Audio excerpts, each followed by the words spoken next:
So, 3, 2, 1, go. So, welcome guys. This is Final Fantasy XIII-2, the sequel to Final Fantasy XIII. My name is JayFermont, and yeah, hopefully you come along for the ride and enjoy yourselves while I'm trying to beat this game very quickly.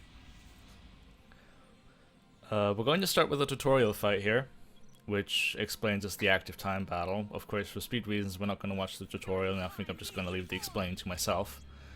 Like most Final Fantasy games, this game has a ATB for active time battle system in place, and you can see this command bar charging up as time goes on.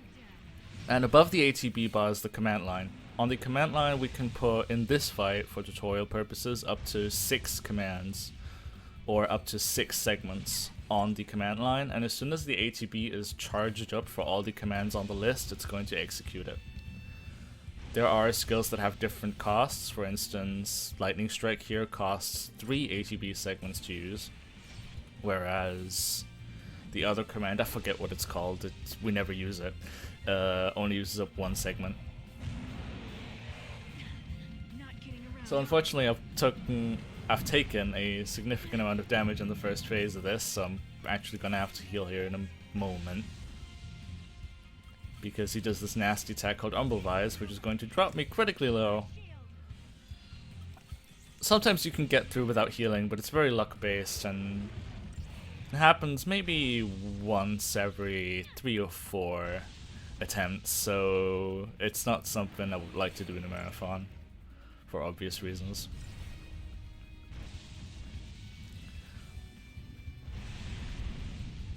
He should be pushed here momentarily. Bad damage rolls. Have to win a snipe, that's what the 1 segment variant is called.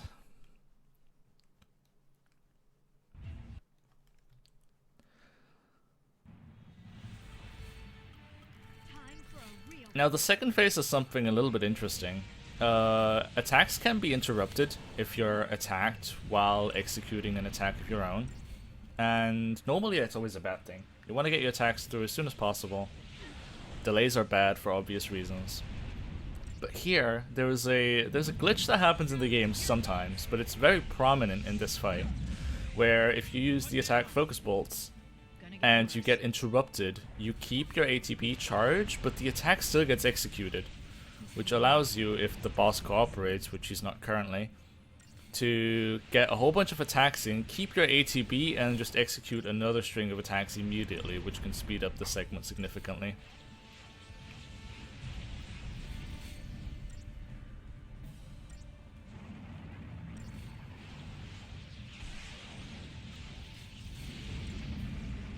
It's very easy to pull off with Mega Flare, but since my ATB was going in a rhythm that didn't really line up much at all, I just opted to not even try. Hopefully we can get at least 1 string in where we can show the effect of it, but it's not looking like it.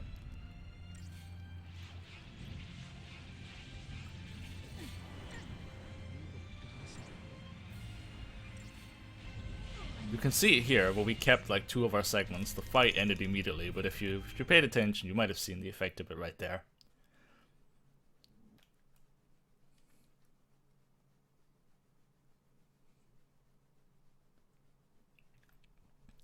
So, Final Fantasy XIII-2, like I said, is a sequel to Final Fantasy XIII. It takes effect 3 years after the events of the first game.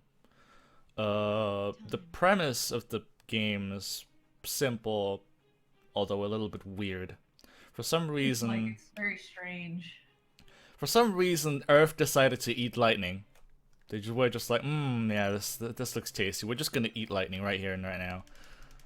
And she vanished, and nobody can remember that she was even there at the end of Final Fantasy XIII, and everybody thought she just died in the process of saving Cocoon. Sarah, of course, having asked her sister to give her permission to marry Snowbliers, remembers, but she's the only one who does. Well, Snow does as well, but that's covered later. So she is now going to venture on a quest to find her sister. It's kind of almost like the premise of 10-2, where everybody remembers Titus existed, but you don't really. No one really like actively remembers him because he was part of the Faith and he disappeared when Xanarkin disappeared. So So now like you we're in. spend the game trying to get Lightning back, and it's like you know, but nobody else knows. Exactly. So now we're in the speech segment. We actually get introduced to the characters that we'll be controlling for all of the game. This is like one of the. I'm not sure if this really happened a lot in Final Fantasy games, where you just have a cast of 2 people and you just. That's all she wrote. That's all the party members you get. Sarah and Noel are the protagonists of the entire game. There are no additional ones that'll join.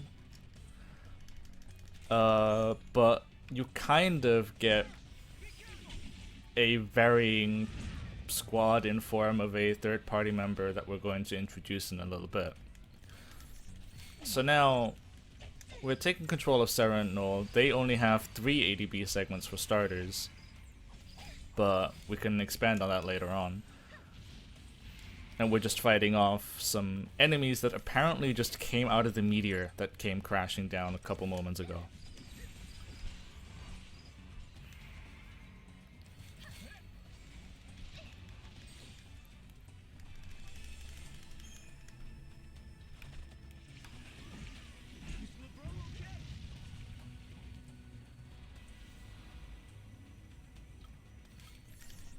One of the many tricks that there are to the combat system in this game is ATB refreshing. If we paradigm shift after we've spent all of our ATB, once every 12 seconds we start with a completely fresh, fully charged ATB bar, which allows us to string a ton of commands in very quickly.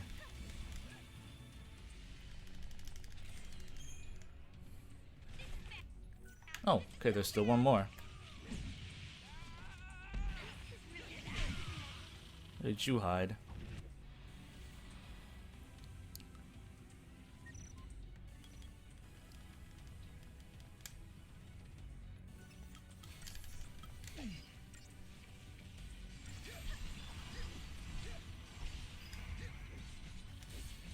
The main goal, if you want to call it that, when attacking enemies is that you want to cause them to stagger. They have a percentage bar on the top right corner of the screen, and by attacking them, this bar fills up to where it reaches the stagger point, which is the second number displayed. And once it reaches that, the enemy will become staggered. He'll become highly vulnerable to attacks. And the stagger bar will increment by 100% when stagger is met. The stagger percentage is a direct multiplier to damage, so if you have 800% stagger, then the enemy will take times 8 damage. So that is your the key to dishing out a lot of damage on enemies very quickly. Is that all you're going to tell me? Your name? But who are you? What do you do? I'm a hunter. An interrogator. Do you mind me asking? Shoot. So here the tutorial will tell us how the mock clock works, but once again we have no time for tutorials, so I'm just going to leave the explaining to myself. As you can see in the bottom center, we had this weird looking bar appear, circular shaped bar, that was counting down from green and then into a yellow segment. This is what's known as a passive encounter. Passive encounters will not chase after you and try to catch you as long as the bar is in the green segment. As soon as it goes over to the yellow segment of the bar, the enemy will try and chase after you to start an encounter. If you get far enough away from the enemy, the encounter will just disappear. Unlike Final Fantasy XIII, where the enemies were all on the map and you had to actively dodge them by maneuvering your character around them, this here goes back to random encounters, where they just plop on top of you, depending on whether or not they're passive or aggressive. They'll either chase after you in a moment or immediately.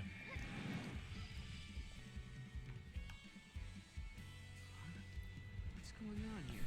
Am I dreaming? I see it too. Pretty sure it's no dream. It's no use trying to figure this.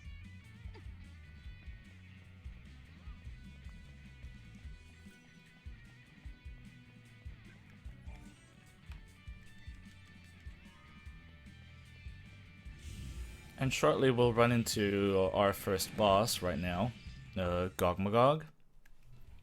He's your first test to kind of understand the foundation of how staggering works, because he'll take very minimal damage until he's staggered.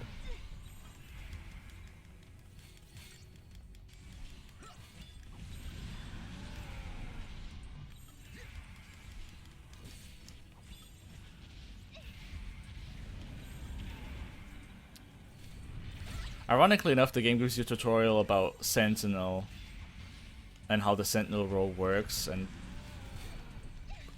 funnily enough, we don't actually need Sentinel here at all. We can do the entire fight without ever bothering.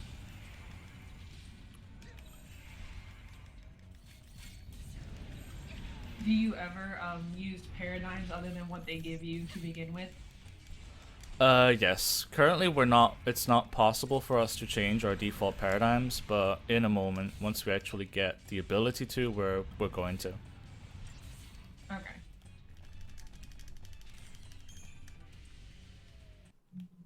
That was the hardest part for me for 13, was remembering all the paradigms and then remembering to switch them at certain parts and things like that.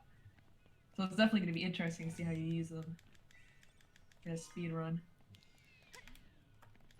Compared to Final Fantasy XIII, where every role is very prominent in the speedrun at some point, 2 out of the 6 roles that exist in this game you actually don't even see in the speedrun in XIII-2.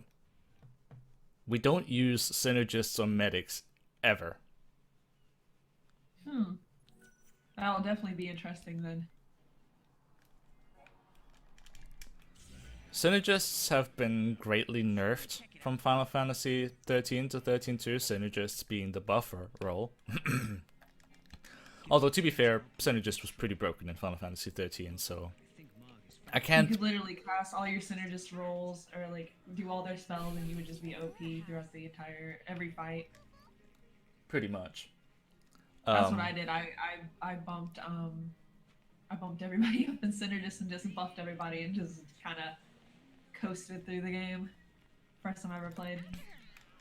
And as a result, in XIII-2, they've decided to only give you access to the defensive buffs, which makes Synergist a lot less interesting, although we will be getting a monster Synergist down the line that'll get us some offensive buffs for the speedrun. But Sarah and Noel themselves never actually learn any Synergist abilities, it's only the monster. So here we're on a little bit of a fetch quest. We have to find an artifact to unlock the gates that we found. Gates being the medium of time travel in this game, and many reasons why people think the plot of this game is not the greatest thing ever conceived. So we have to chase after a kid, and then find a knife in a rock. And for the longest time we would actually get the knife here, but I found out about half a year ago that using one of the tricks from Final Fantasy XIII actually speeds up this kid chase significantly, and that's called camera tricking. By pointing the camera at the floor, the screen doesn't detect the NPC on the playing field, and as such will enable their slower kind of walking pattern that they would use to allow you to catch up if you're very far away, even though you're pretty close. So that allows us to catch the kid a significant bit faster than we otherwise would. And because that premise only works if you're camera tricking the entire time, it became faster to chase after the kid and then grab the knife afterward. I hope you're... I'm sorry, Mr. And that's what... What did you take? This necklace. Hey!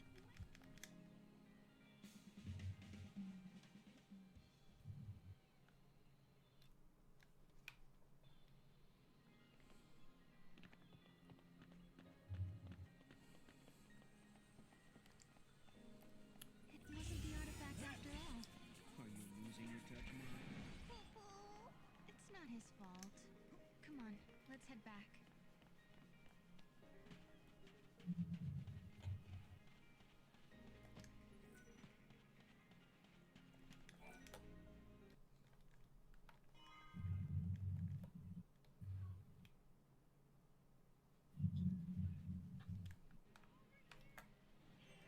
So now that we've gotten all the little things that we needed for the fetch quest, we noticed that something is shining out of Sarah's bedroom, and for some unexplainable reason, everybody in the entire town starts rushing into the window through Sarah's bedroom and start peeking through it.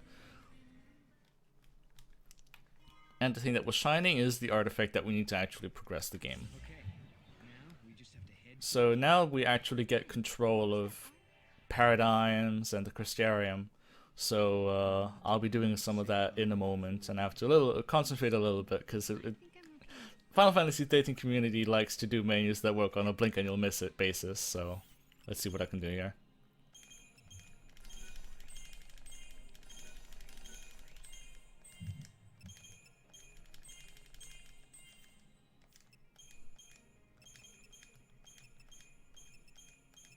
God damn it.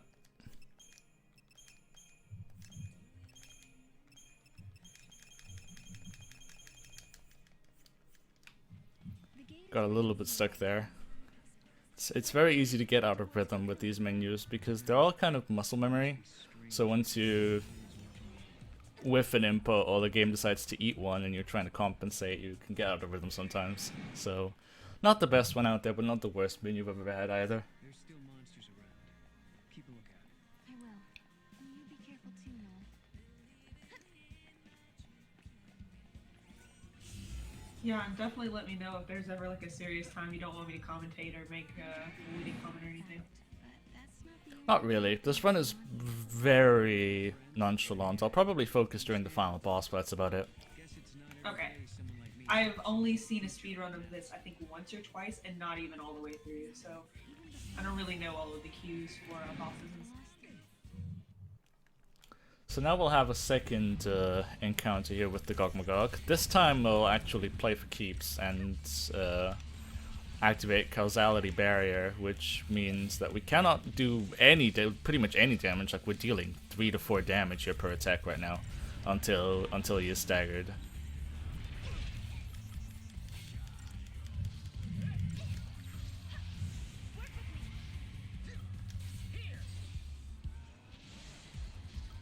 And he becomes staggered when his chain bar fills up all the way. Exactly. Now that we've staggered him, we can start doing significant damage to him again, as soon as Noel will actually hop on the bandwagon here. And after he's staggered, he goes down in no time.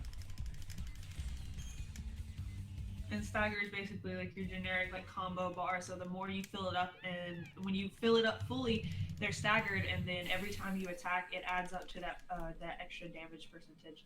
So that just stacks until the stagger wears off. Exactly. Stagger has a certain duration once you've hit it. Once the stagger point is reached, depending on how well you've maintained stagger, which is a concept I'll explain in a moment, stagger can last between, I think, 20 and 45 seconds.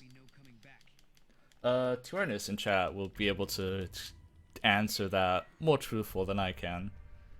Tyrannus being almost a lexicon for game mechanics, if you want to call it that. Or call him that, rather.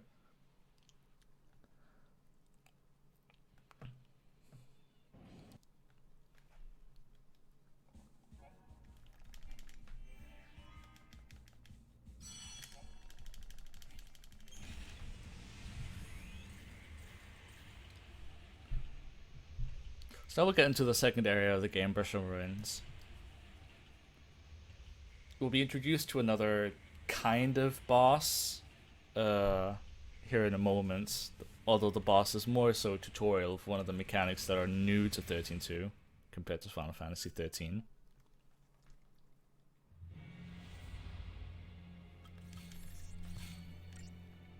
Okay, it's minimum 10, maximum 45. Thank you, Tyrannus. So this is Paradox Alpha, a gigantic floating hand, although we can kind of see the shade of what seems to be a much larger being in the background. See here we get the tutorial about wound damage, which is essentially perma-damage. Wound damage cannot be healed. Although there are wound potions that take care of that.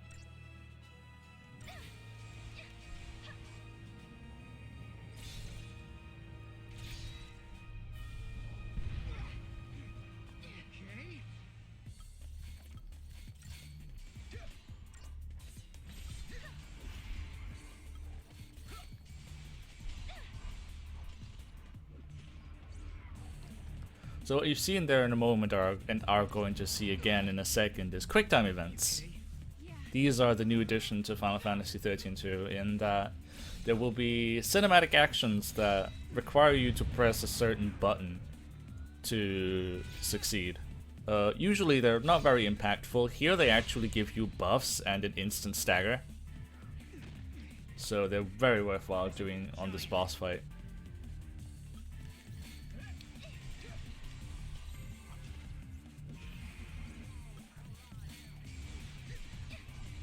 Those button inputs are always consistent. And they are also bound to a specific character, which I'm going to explain in another boss fight because it offers itself more to explain it there. Also, this boss fight took a little bit longer because I forgot to do one of the menus. I really like forgetting to do this menu. But it's nothing major. Hostile located. Engage at will. Paradox effect confirmed. Targeting Atlas.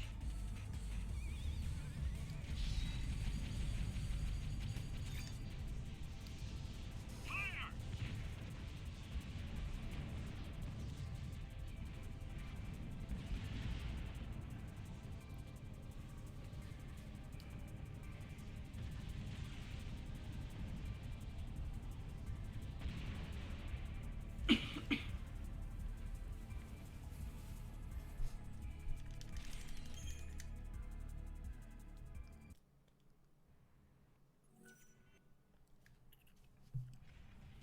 We're being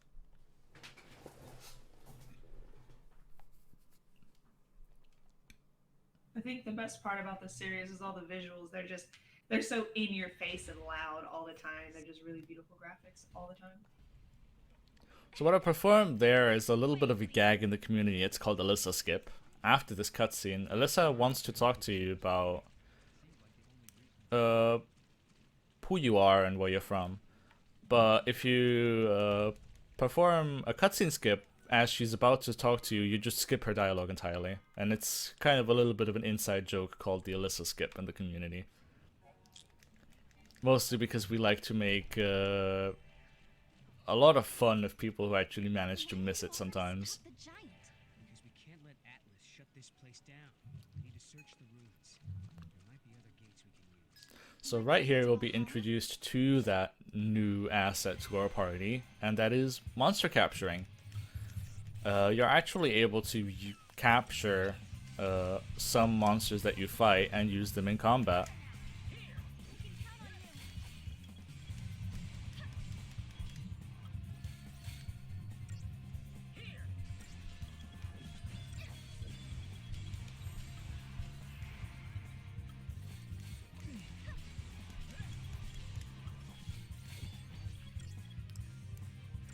You could see it there on that XIII if you paid attention, but we're gonna see it again here with this work android in a moment. Is if you kill an enemy and he starts glowing white, he might drop a crystal. Like that. And a crystal like that symbolizes that you've captured the monster and he's now in your paradigm deck, where you can add him to your party. Unlike Sarah and Noel, who can take on all different roles in the game, the monsters that you catch have one specific role and one alone. So it's on you to kind of mix and match monsters in your paradigm deck to suit your needs. Unfortunately there we got an aggressive encounter that we didn't manage to escape, so we'll retry and try and get away from it this time around.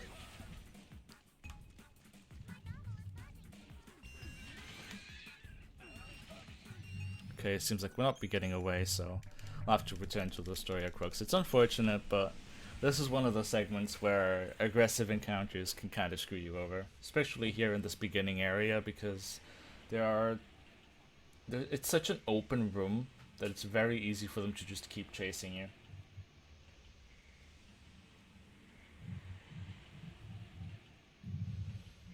And this also introduces the main RNG aspects in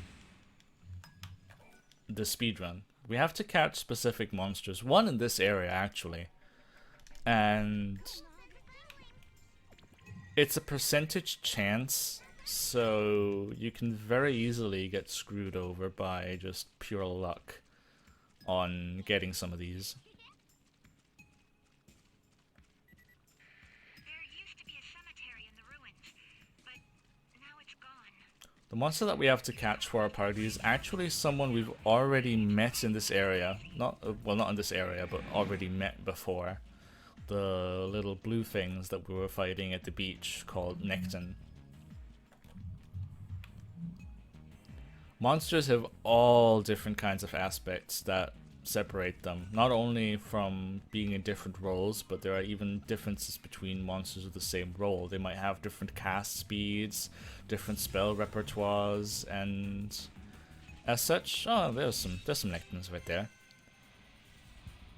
And as such, there are monsters that are more or less desirable. XIII-2, because of his very high casting speed, is one of those monsters that you really want to have, that we unfortunately didn't catch right there. So let's try that again. Tyrannus's second try is going to happen, so we'll see here in a moment. I've unfortunately accidentally killed the Meonecton, so this encounter will be gone after we defeat this one. Unfortunately, we didn't get it, but we'll have more chances. Hopefully, at least.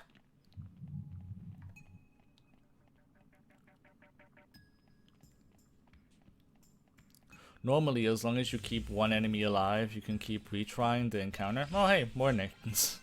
How convenient.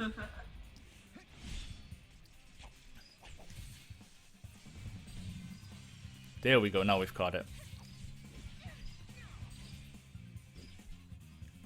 No one's hurt, right?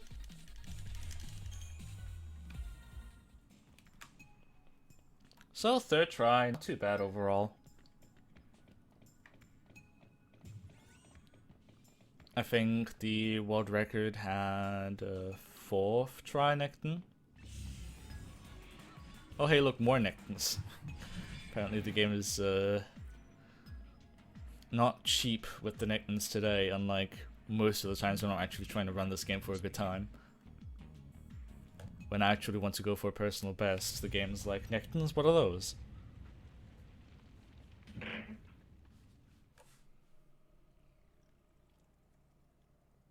Batman killed a shitload of people.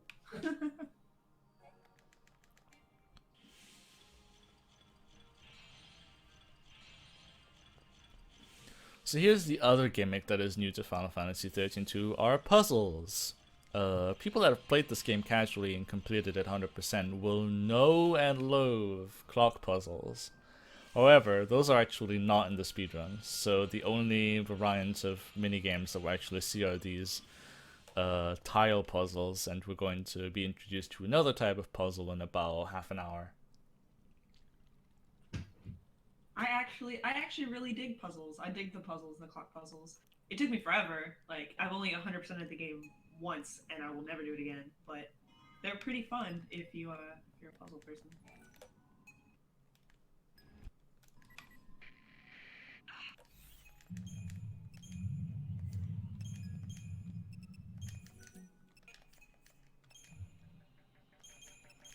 So now I can actually rectify that mistake of having not spent my Crystarium points. If you fill in the grid, you get a special upgrade from expanding your Crystarium. Here we're going to level up our ATB gauge, so now Sarah and Noel are each going to have 4 segments instead of 3.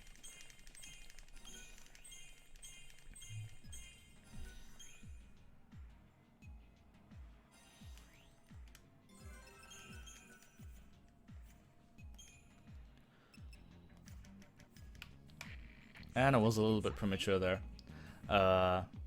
There's been route changes in this game.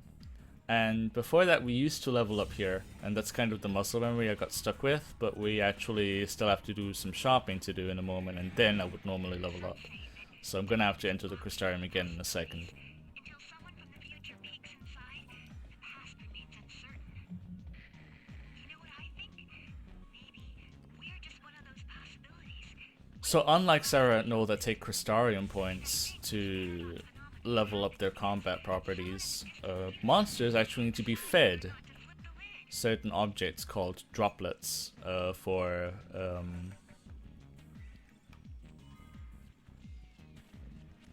biotic monsters and bolts and chips for electronic monsters.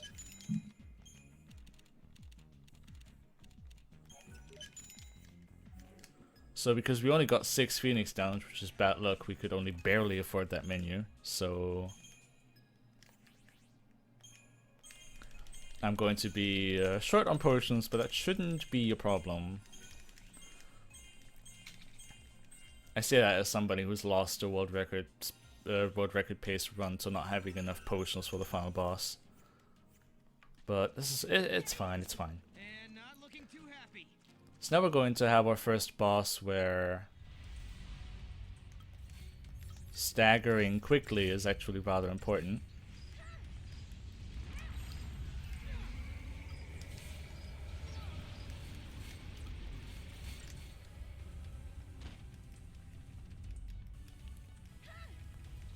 So Atlas has pretty nasty attacks.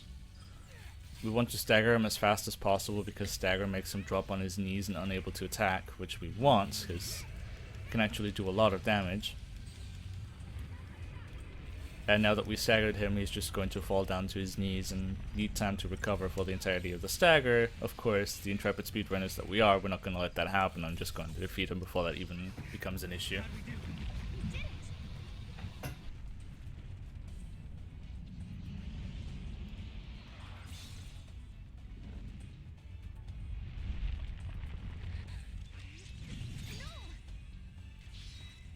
'So here it is actually faster to fail this quick time event, because now we just get squished and put on top of Atlas either way, whereas if we would successfully complete that quick time event, Noel would pitch in with an extra quick time event of his own, and that's slower. So instead we just fail that one on purpose to get up top here faster. I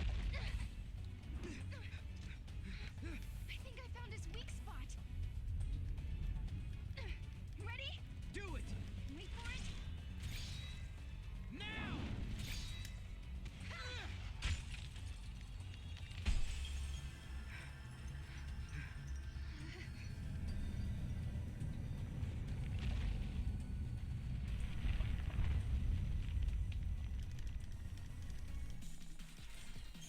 40 seconds is usually the standard time that the speedrunners want to aim for on this boss. Sometimes you can get him in 39, but it's a minor difference really.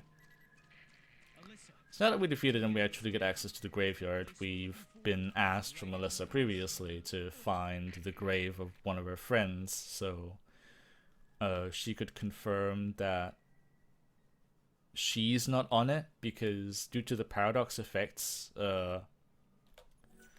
she believed that she had died in one of the recent incidents.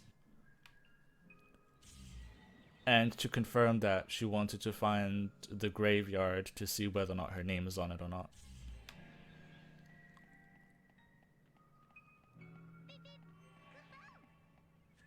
Conveniently, here in this corner of the graveyard, we find the next artifact that we need to unlock the next area of the game.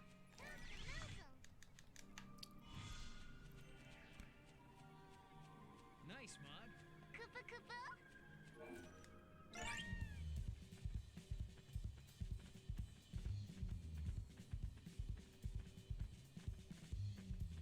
We've been introduced to this in Ubodum, but I had no real reason to use it there, but we're allowed to ride chocobos in this game.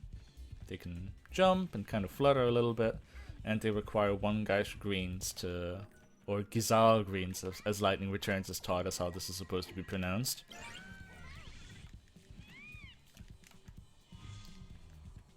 And they're a faster means of travel. The encounters in this game work on a step counter basis. You take a step forward and the counter increments. And with the step counter becoming higher and higher, the more likely the chances that you're going to run into an encounter until eventually it happens and the step counter resets. If you ride a chocobo, your step counter doesn't increment. You can't get into encounters while on a chocobo.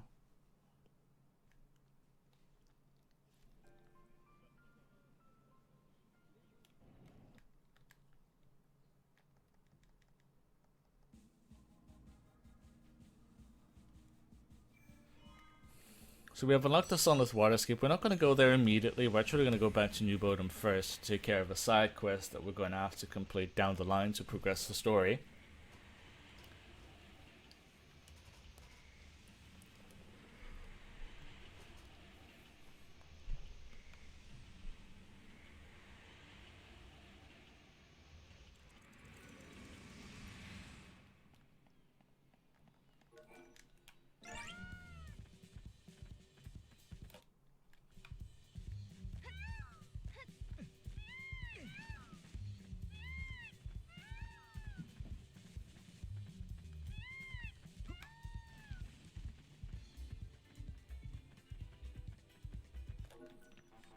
Up here is that item of our desire. If camera would cooperate. The Graviton Core Alpha.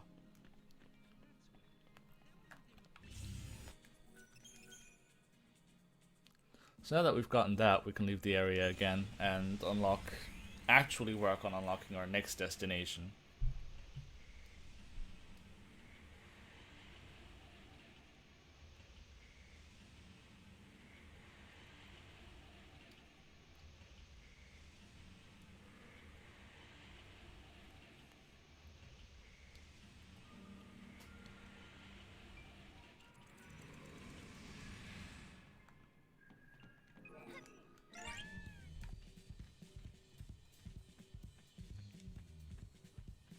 We're actually going to get our second Graviton Core here in a moment because the second one is conveniently located in this area as well.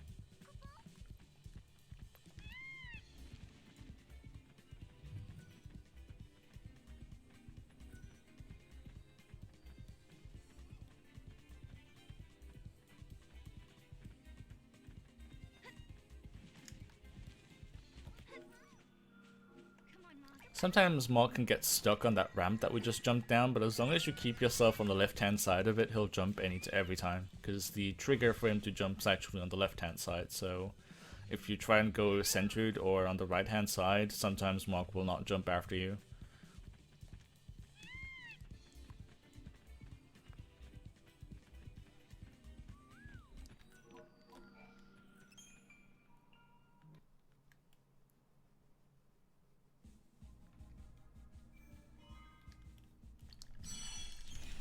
So now we get into Yashras Massif, an area that can very easily cost you a lot of time.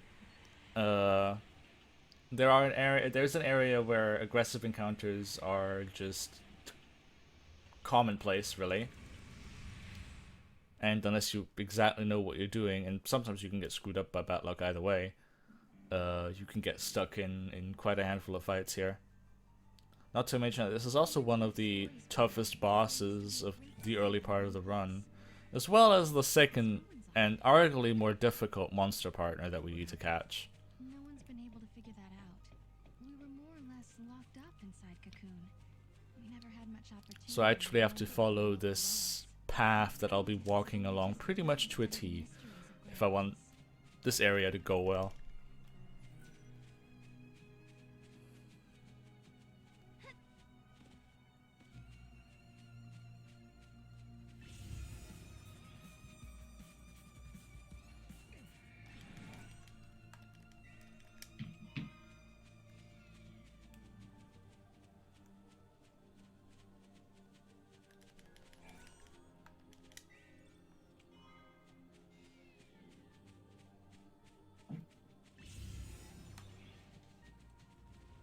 Here's hoping that Behemoth won't catch us, which unfortunately he does. That's unfortunate. This is those encounters that you can get stuck on rather easily.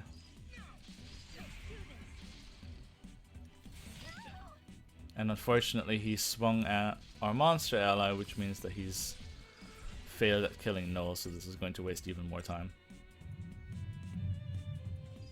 Anytime now, buddy. Thank you.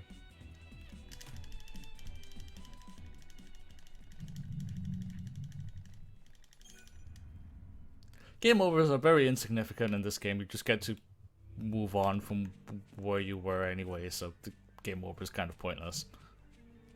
But I'm grateful for that. I actually vastly prefer that over being sent back to the title screen and having to redo things over again. Which is also the reason why we never save in this one. There's no reason to. There's autosave for that.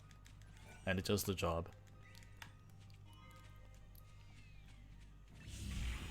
Food is so much.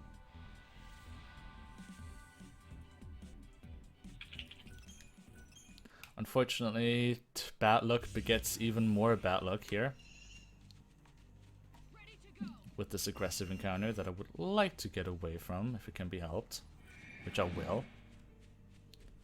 And soon we'll be coming up to the next boss that is a little bit known as a noob basher in the speedrunning community. This boss gives new runners hell. Although, once you're experienced in doing the speedrun, he's actually not rather tame.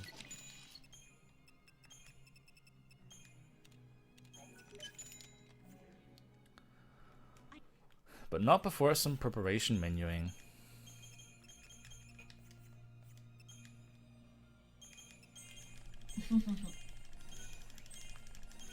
So here is one of those fights where I actually have to pay attention of how long our stagger lasts.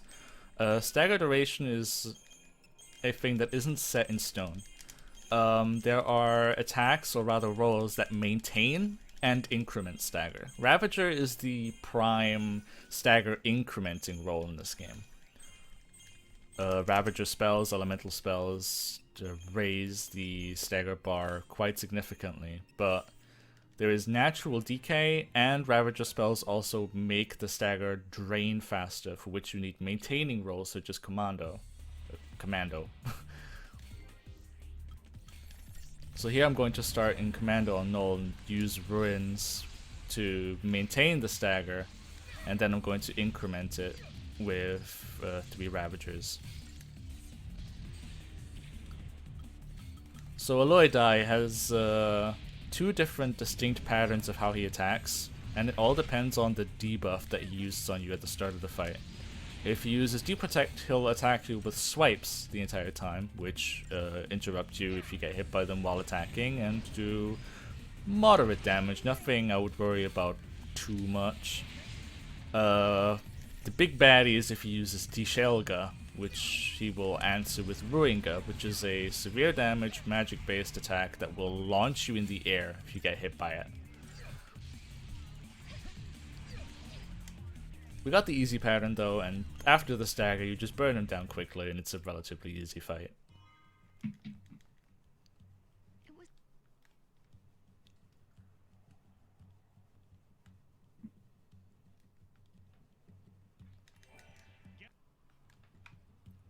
the Academy a research institute?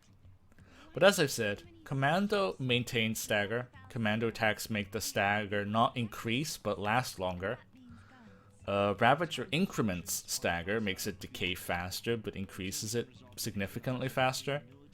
Sentinel, in a way, is stagger maintaining through provoke and provoke only. Saboteur also maintains stagger through inflicting debuffs. Medic has no effect on stagger, neither does Synergist. They have effects on your own stagger, which works a bit weird in that you can actually build stagger on your characters to increase some effects durations, but it's very minimal and rarely ever works because there's no way to maintain stagger on your party members. So this nation Which I find unfortunate because I think that would give the game a lot of depth right? if you could maintain stagger on your party members to give your buffs more oomph depending on how you use them. But alas, is not so.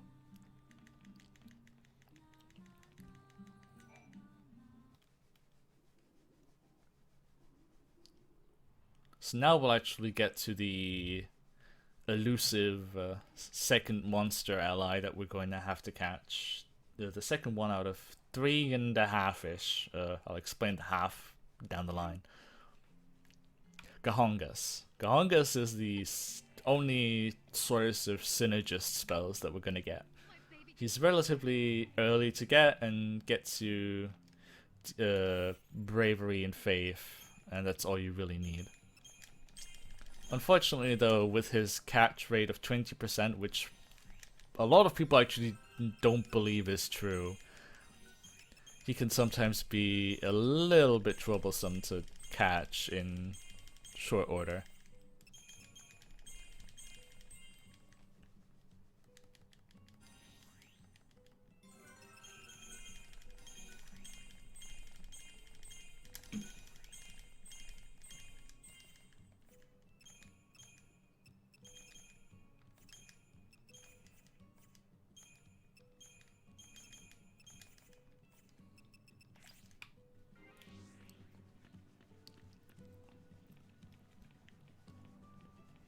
Here's hoping that we'll have good luck on catching it. Fingers crossed to RNGesus for you that you get a good catch rate. We have Gahongas in this first encounter, which is nice. Sometimes you get encounters that don't even have him in the first place. We actually get 2 even. Is there anybody who's ever gotten him first try? Yeah, very numerous times. 20% chance, so it's nothing completely impossible.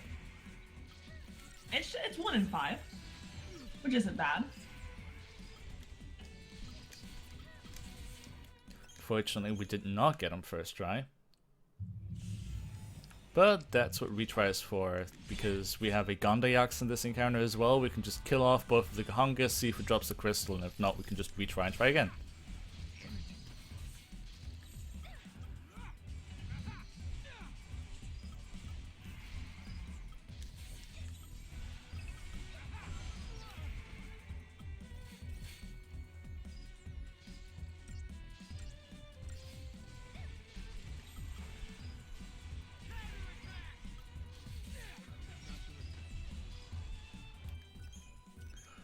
We didn't get him the second time either, unfortunately.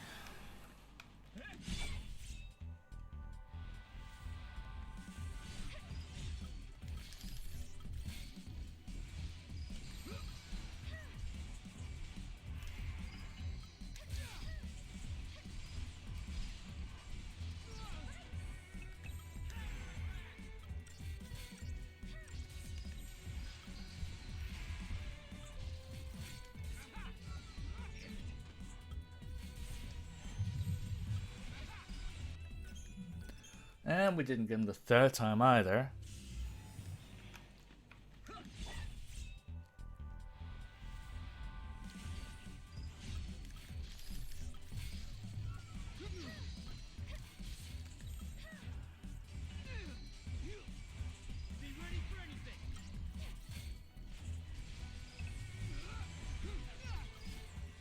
And now we've caught him. Nice. Fourth try is not the best considering we had two Gahongas per attempt, but it's definitely a lot. It can definitely be a lot worse. Speaking of worse, unfortunately, because it's a 2 Gahongas encounter, the Gondayax actually had enough time to kill Noel. Gandayax's battle protocol, if you want to call it that, is to relentlessly attack one of your party members until they die. So, unfortunately, Noel had to go, but it's not too bad.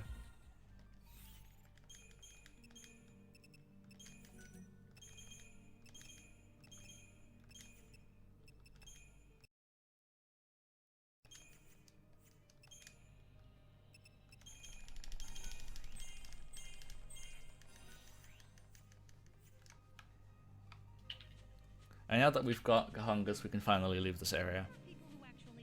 Nice. So the next boss fight, I'll actually need some time to talk about a specific trick that we use in the speedrun. The trick is called commando roll buffering. How it works is that Ravager spells have travel time. You send the spell off and it travels over to the enemy. Now you can perform a paradigm shift while the spell is traveling to actually alter its effects. Most notably, if you take a Ravager spell and shift to the commando roll as it's traveling, it gets a significant damage boost from the commando roll. This is further amplified if the elemental spell you use to send it over is exploiting the enemy's weakness. Royal Ripeness here being this case example that we're going to bump into in a second is weak to arrow. So what we're going to do is we're going to use a sequence of 2 Auroras, and we're going to shift into a commander role as both of them are traveling to deal massive damage. Why did she react the way she did? I would say a normal Aurora will probably hit for about Wow. 2,000 for starters, and then go up to like 4,000 maybe. You'll see here in a second for how much this is going to hit.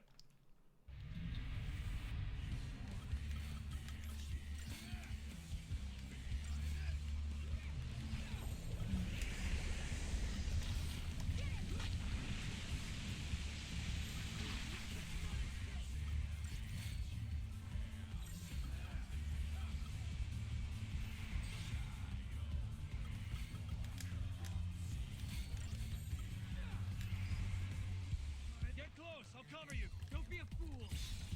Trust me.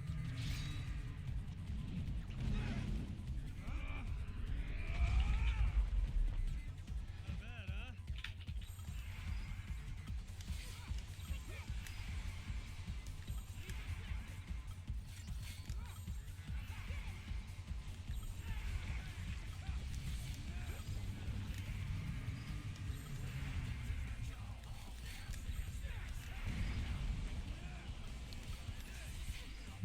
So as you can see there, like you probably saw it best at the end there, the Auroras that would have otherwise hit for maybe 4,000 were hitting for 10,000 damage instead.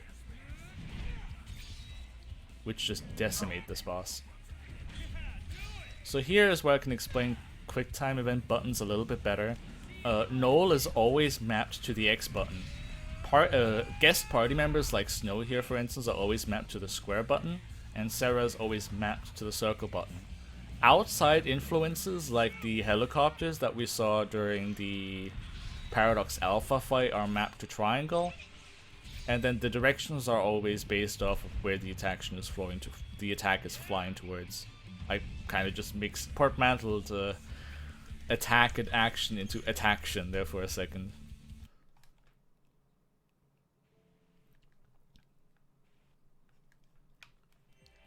So now we defeated the Royal Ripeness, but it keeps regenerating. We don't exactly know why, but as long as he exists, we can't live in peace. So we have to find a clue on how to make it so that Royal Ripeness stops regenerating his wounds so we can defeat him. Must be that vine. Got it. If we get stuck, just look for a vine. And as always, as the flow of this game has taught us so far, if we want to get any progress in, we want to find an artifact and a gate. There's a gate over there, but we can't use that just yet, because we don't have the right artifact to use it. So instead we'll be going on to this little track here, and we don't really get to see it, but we end up riding a Wood Wraith. People who played Final Fantasy XIII and encountered the boss Enki and Enlil, or Jabberwocky and Bandersnatch, will know what a Wood Wraith is quite well.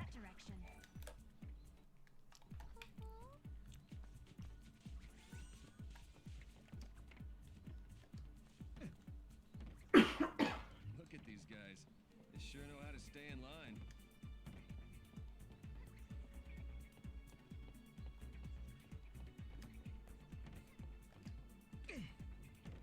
So this is where they were all trying to get to. Now we'll see what all the fuss was about. Let's break up the party and get our artifact.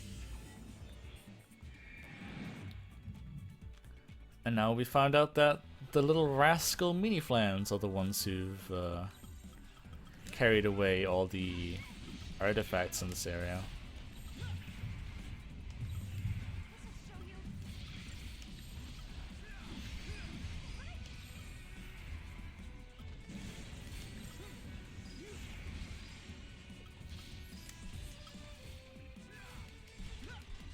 So we just do quick work of them, snatch ourselves the artifact,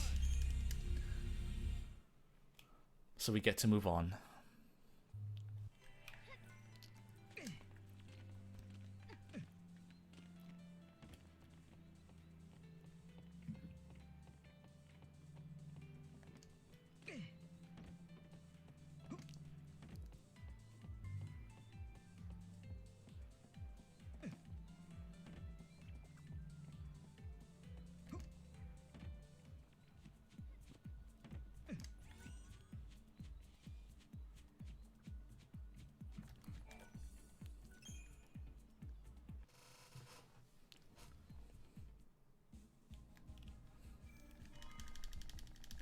So now we get to enter the Colosseum. Colosseum is one of the major attractions in this game. The Colosseum is everything you ever wanted it to be. You get to do so much stuff in the Colosseum. It's just riveting content all over the place as we load in here. We see the staircase and we get to skip a cutscene, we get to skip another cutscene, and we receive a fragment. We don't really know why, but it's already reason enough for us to leave. So much for the Colosseum. Yeah, you're basically skipping like my favorite part.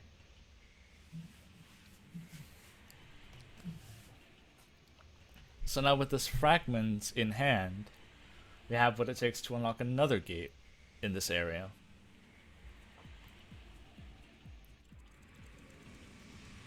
Oh, the big jellyhead is starting to slow down.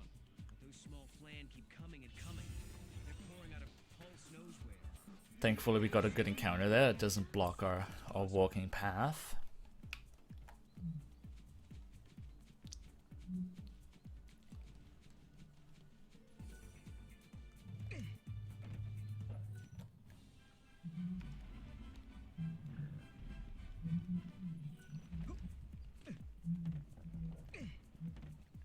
And here we'll showcase one of the redeeming qualities of Mog is that he actually has the capabilities of turning invisible things visible again, like those miniflan that are blocking our path.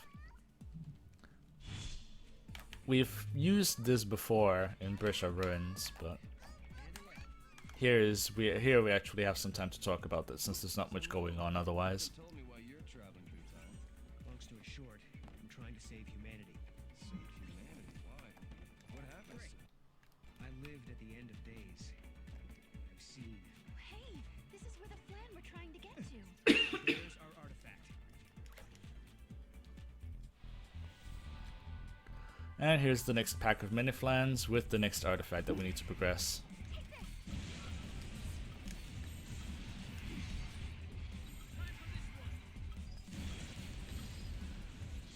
They always reminded me of little cherry tomatoes that still have stems or something.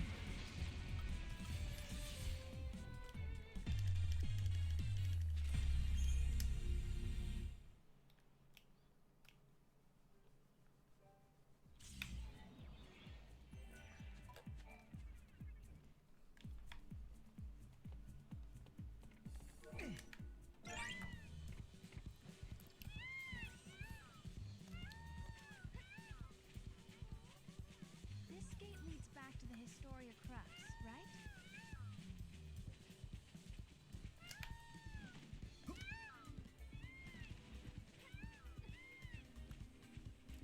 If I remember correctly, our step counter should be fine that I should be able to make it to the gate without spawning something. Like I said, on Choco back, the step counter doesn't increment, so we can't run into any encounters. But if your step counter is very high and you dismount the Chocobo here and take, you know, this one step towards the gate, I've had it happen before that you spawn an encounter, and it's very sad because then you have to run all the way away from the gate to despawn the encounter and then run back to it.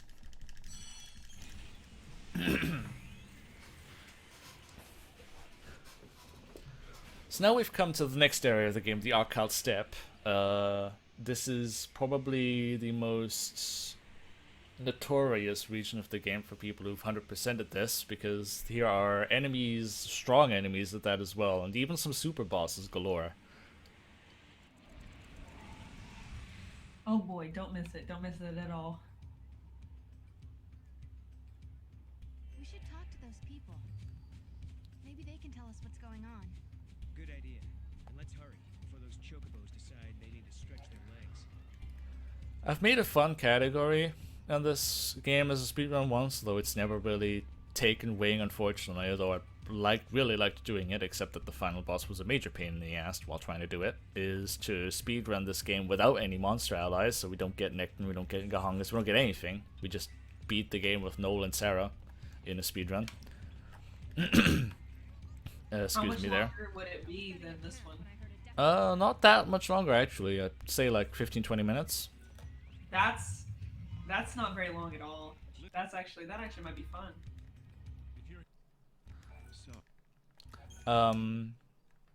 And this fight that we're coming up to here is probably harder than the final boss, if you don't have any monster allies.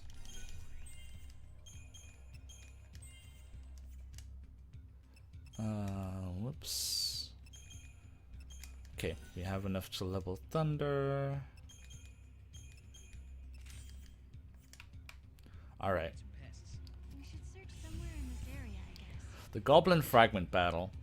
Lots of enemies, lots of damage, very painful. We equipped the Grimmer hat there that we picked up in a treasure chest a couple of moments ago, which increases the healing by potions and is the exact reason why medics are completely obsolete in the speedrun. Yeah, because the potions are just super OP.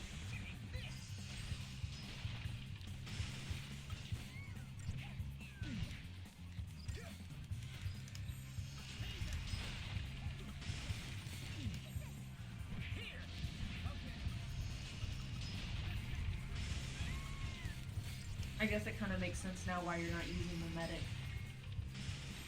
Because you can just use the potions instead. Yeah, potions are just way too good to not use them.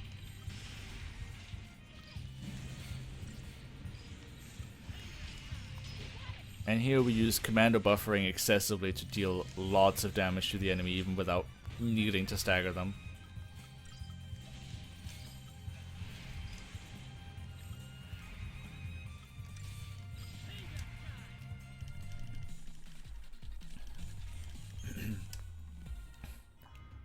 "51 seconds is not too bad. This fight can range anywhere from 30 seconds to like a minute 20 depending on how ham the enemies go on your party members." But this is the hunter's camp. How did we get back here? Wow. Back in a flat. Some of my And this area also has the nemesis of mine in this speedrun. What I find harder than the final boss of this game is these sheep. You have to catch 3 sheep that are running around in the Arkout Steppe, and they are probably the most infuriating animals I've ever not met. Because they are supposed to follow Mog, and if you throw Mog around, the sheep will come to you, but they sometimes just opt, you know what, let's actually not work like we're supposed to. Sometimes they actually don't even spawn where they're supposed to and are offset and therefore hard to find. So this is overall, this can be very infuriating at times. It seems like things are going fine here, but I've made experiences, holy god. Not pleasant. Not at all.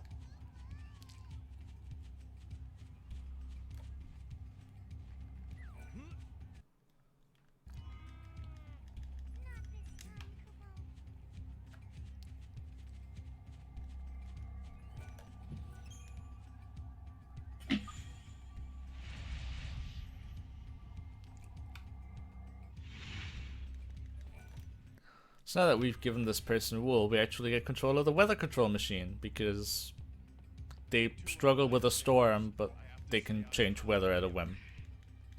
Don't ask me how that works. Because we have to lure out the source of all this evil, which likes to show itself on sunny or thundering weather. So you might think, oh, sunny weather is nice, let's just switch to sunny weather and fight the boss then, because, you know, sunshine feels good on my skin. What doesn't feel good on your skin is the Longui, one of these super bosses of this game that spawn in front of him if you try to approach him in summer. But, and I find this really nice how they made that, Longuis are weak to electricity, so they don't show up when it's thundering.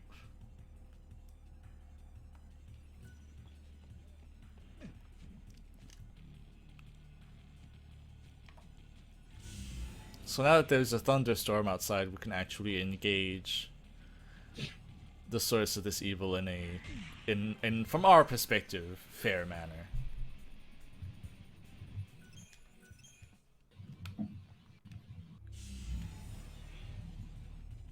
Unfortunately, these Chon-Chon do not want any of my shit, so they just keep chasing after me and keep forcing me into encounters even though I don't wanna.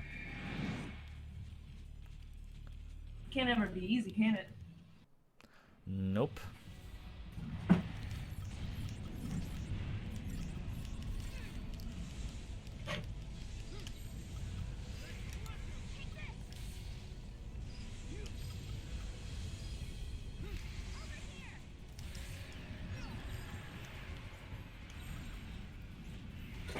This is one of those rare edge cases where we actually use provoke to maintain stagger some more.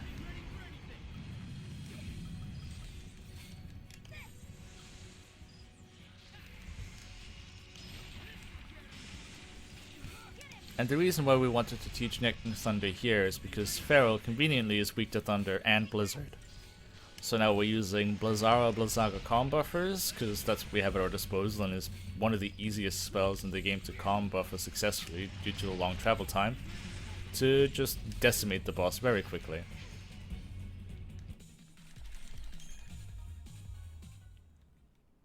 Commando buffering is pretty much our main source of damage for a while until we get introduced to our third and final member of the party. And people who know this game know who that is, and people who know who that is love who he is. We'll conveniently park ourselves in front of this ominous looking flower patch when we leave the area for exactly that reason. Now that we've taken the fragment from Feral, we finally stopped the regeneration of Royal Ripeness and the Sunlit Waterscapes. Now we can finally take him down.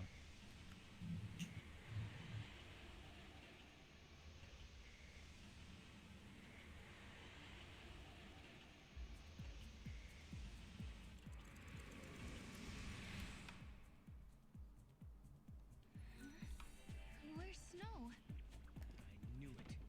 He's gone off to fight on his own. So now this massive structure that was Royal Ripeness is now this comparatively measly looking vegetable that we're going to take down and annihilate completely now that he has no source of regeneration.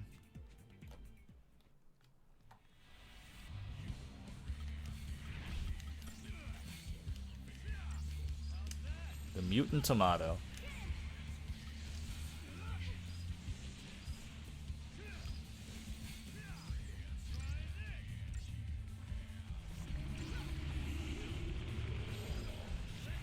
Similarly to Royal Ripeness, he's weak to wind spells, so we just keep chucking away Aurora, Aurora. The reason why I'm not doing 2 Auroras right off the bat is for something that is called conditional modifiers. You gain more stagger if you use 2 not identical spells. So by using Arrow instead of using Aurora twice in a row, we actually get more stagger out of the deal due to those conditional modifiers. Buffs and debuffs, for instance, also being a conditional modifier.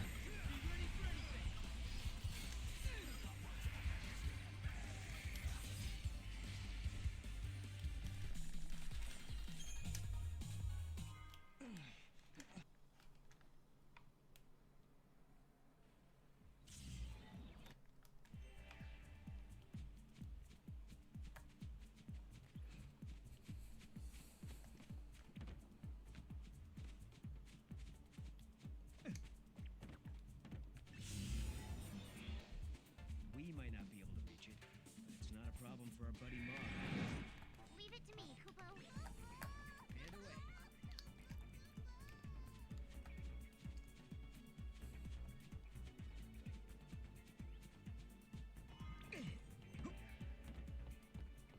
So now that we've gotten this third artifact, Sunlit Waterscape really is just a gateway to a whole bunch of areas. We get to access to this gate, which will transform into an illusionary artifact, which is a little bit awkward. We've never had that before, where an artifact gets transformed upon being used. But that's because it drops us in this mysterious location called the Void Beyond. The Void Beyond is just like the Colosseum, everything you ever wanted it to be. It's a rich area full of puzzles and treasures and all kinds of enemies to be found, so I really hope you enjoy your stay here at the Void Beyond.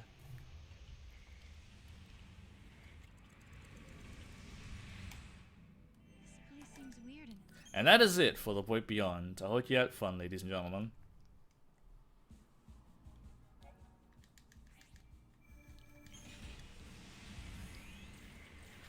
So now that we've gotten that out of the way, we can go into Urba finally, an area that we've unlocked quite a while ago, but are now actually strong enough and progressed enough to challenge.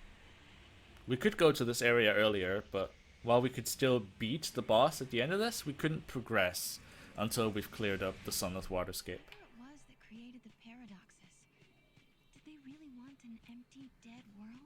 In a world abandoned by the Fal'Cie, the ones who are left behind craved nothingness, an empty world. Where did you hear that?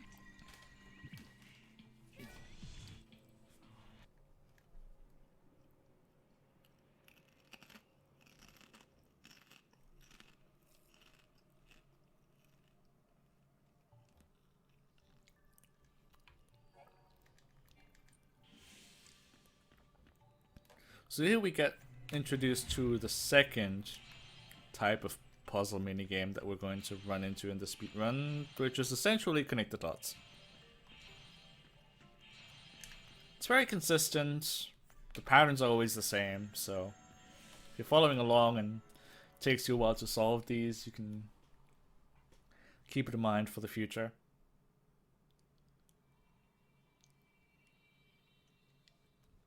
The only rather frustrating thing about those connect the dots is that sometimes the crystals that you're connecting decide to have collision and sometimes they don't. But that's just one of the faults of this game.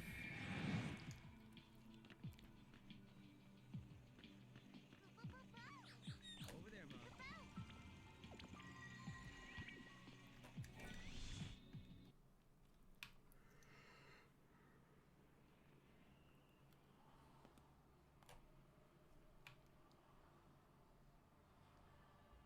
Another head scratcher.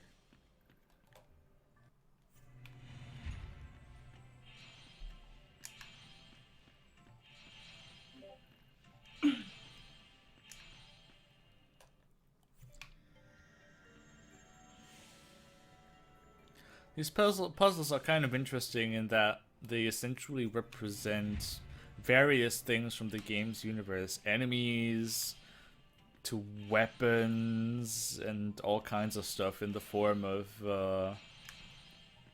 what would be kind of like star constellations almost. Yeah, they always make really different shapes and stuff. And they all resemble mostly enemies from the game, sometimes allied monsters as well, and also I think even the main character's weapons become a constellation in one of the puzzles.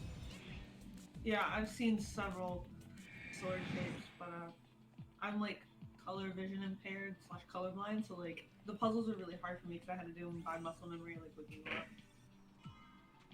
I see. In 160F, which is short for 160 fragments, which is the completionist category of this game, we have to solve all the puzzles, including the clock puzzles, all of them. So that's always a ton of... I can't even... No, it's not fun. After the 10th time of doing it. I don't know, that drove me nuts.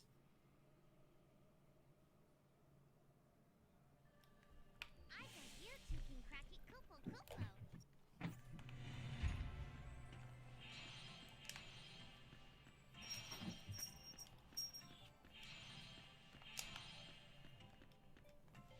Sometimes you press X to connect these crystals and they're like, nah, I'm good. Like, try again next time. Like shaking a magic 8 ball.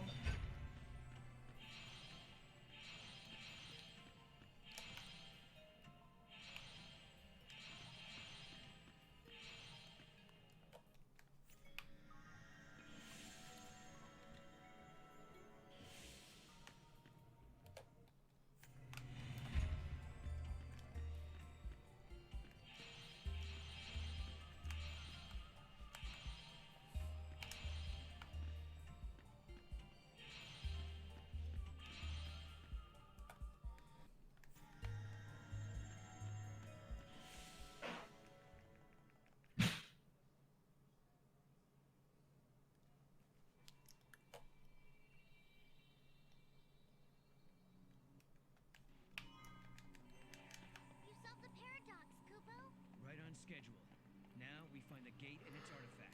There might be other things to discover too. Looks like everything's packed in. Oh hey, a Lucidon. Rare enemy.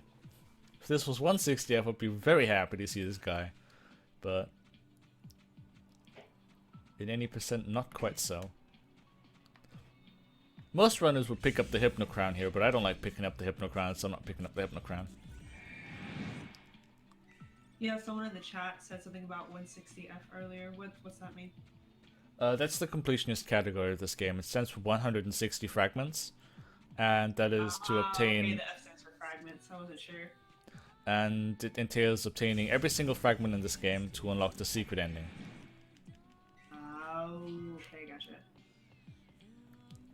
Which is actually not as long as one would think. 160F actually only takes about 10.5 hours. Whoopsie daisy. That was a little bit of a mistake. I was too caught up talking about 160F that I forgot some menu, so we're going to listen to this line here real quick but promptly retry. And forget that ever happened. 160F is kind of my little baby, so I get carried away whenever I start talking about it. Sorry to bring it up then. No worries. It's really amazing that you can get it done in like 10.5 hours when the game, 100% for me to get every single thing took me like 84, 85 hours.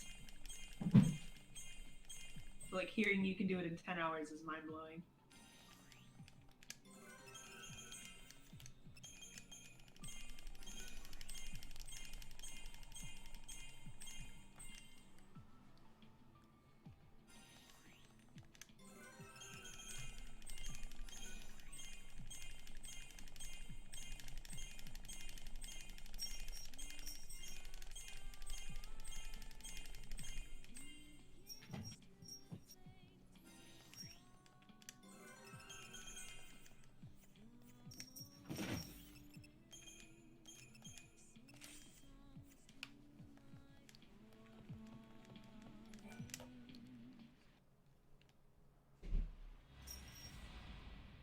Hey, hold on a second. So now that we fight one of the main villains in this game, Caius Ballad,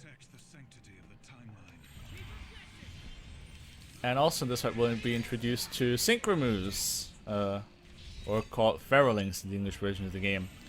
Monster's special abilities, if you will.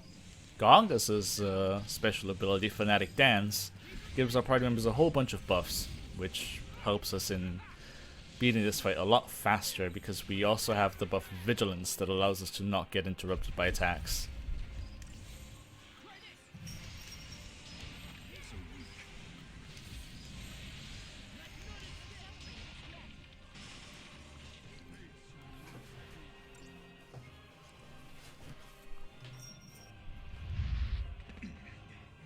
You shall pay for your crimes in blood.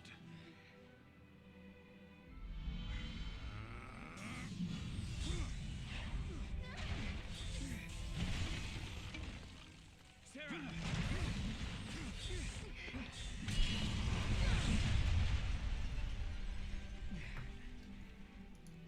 Stop this, Caius.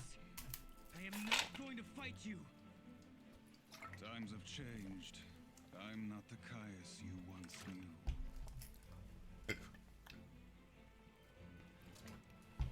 To change history is a sin. It's too late. The timeline has already changed.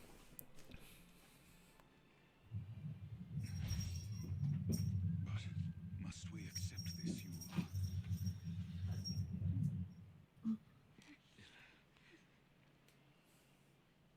If you change the future, you change the past. You can remold history as your heart desires. Let's go now, before you are made to witness more.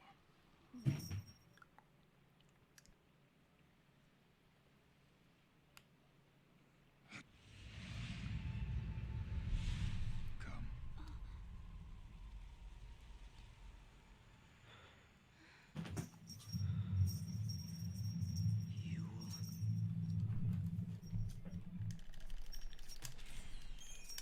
This is always usually our break point in the speedrun, where we just we ever need to go to the bathroom. That's usually where we do it while this cutscene plays.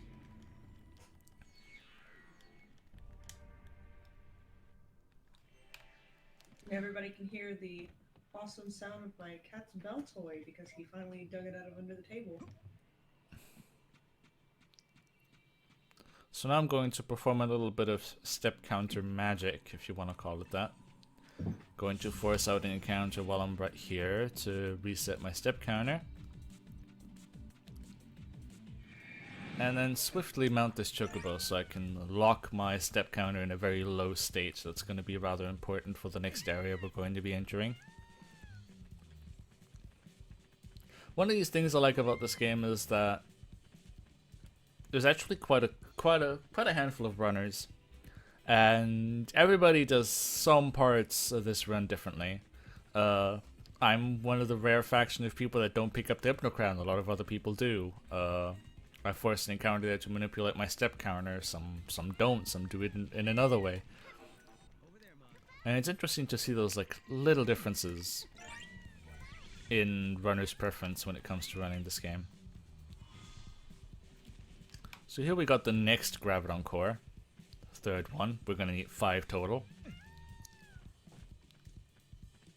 And now by constantly being on the chocobo, I can keep my step counter low going into this gate so that I enter the next area with a low step counter, and it's something that is rather important because it's once again one of those areas where aggressive encounters are rather prominent.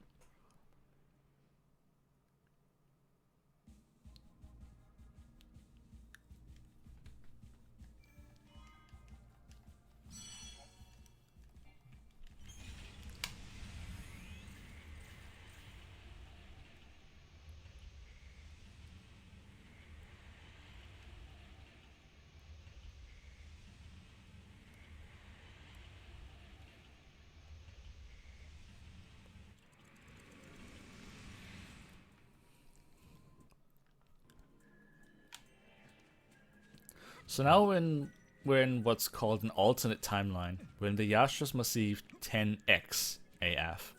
So this is the exact point in chronological time than Yasha's Massive 10 AF, except that due to the effects of our actions in other timelines, the eclipse that has plagued this area in 10 AF never happened.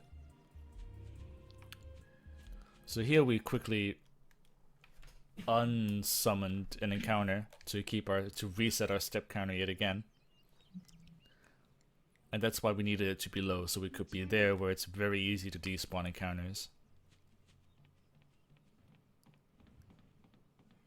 I was afraid of what would happen if no one was And this game actually has some neat little details about how this whole alternate timeline thing works.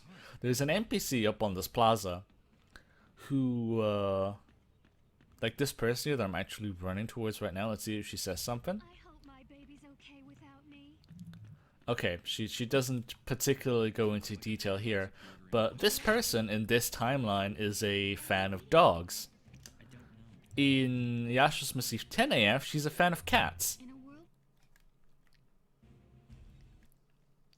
So our effects from us defeating all these terrible monsters and fight all those scary enemies in past timelines and future timelines resulted in her liking cats instead of dogs. Dogs instead of cats, I mean. There's still some places we haven't checked out. we should try asking some of the people around here. They might know something that will help. Don't ask me how that works, but I find it a pretty neat detail nonetheless.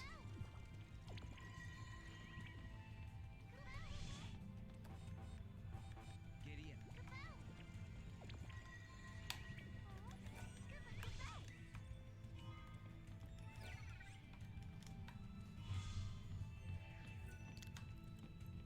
One of the smaller tricks that I found in this game is that if you unreveal an item, reveal an item while you're opening a treasure chest, the reveal animation is skipped. That's actually kind of cool. Wonder if I missed something spectacular. It's only really useful in that particular spot right there because there's 2 obtainable objects right next to each other. But you know, gotta save the frames. Speedrunner's mentality. Gotta go fast. Exactly.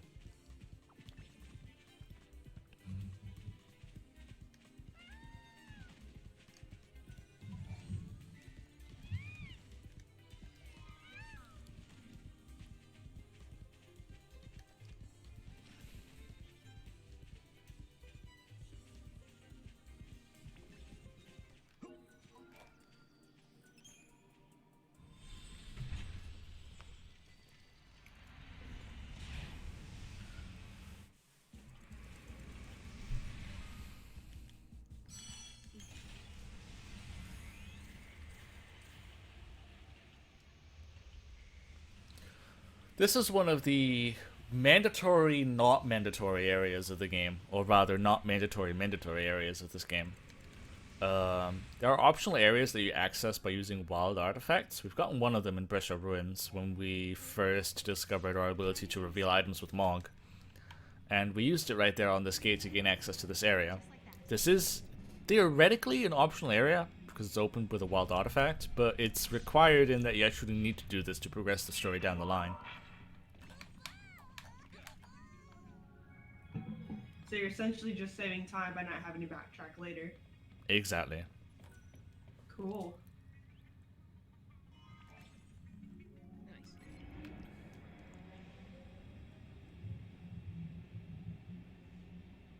Yeah, just like that.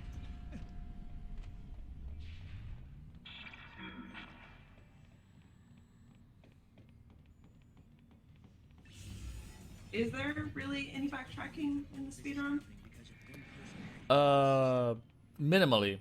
When we got the Graviton Core Alpha, we went back to New Bodom 3AF. That's one of the like minor backtracking things that we do. We'll also return to Academia 400 AF down the line as well. To pick up, they both have the same incentive to pick up Graviton Cores essentially. It's the only reason why we ever go back in time, because we needed the Mog reveal ability to be able to get them. Oh, okay.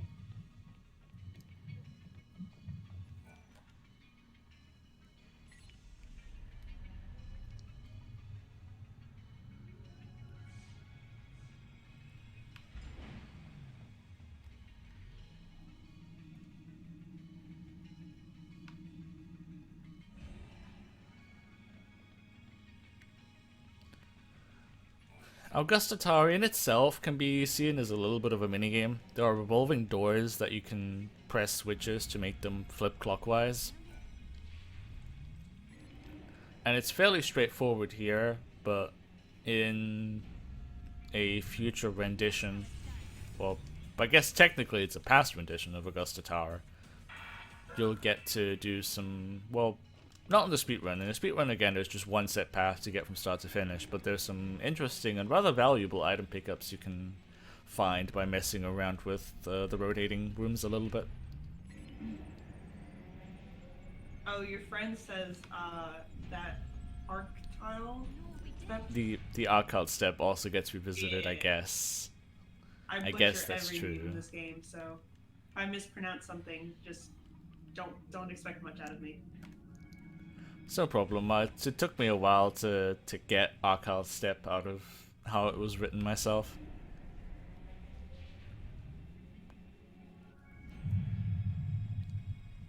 In a lot of the Final Fantasy games, it kind of just seems like either they're like really complicated words, or they're words they just kind of butcher together, and just like, I have no idea how to say that.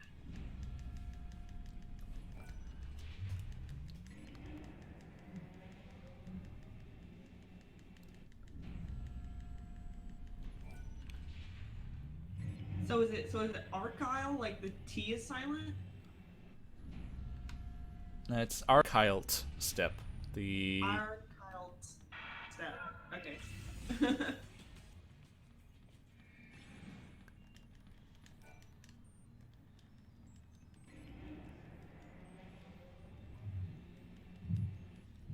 To me, it really doesn't matter like how you say things, because I say sometimes I say Titus and sometimes I say Titus when I'm talking about Final Fantasy X. So I just butcher everything.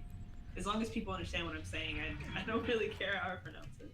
Yeah, that's usually my modus operandi about things like that as well. So here we have to type in the password. There was a robotic voice that kept spouting out numbers as we were progressing the area, and that is how you are supposed to get the keyword for the computer. Although we know that here it's square, and later on it's X. Square and X. You see what they did there.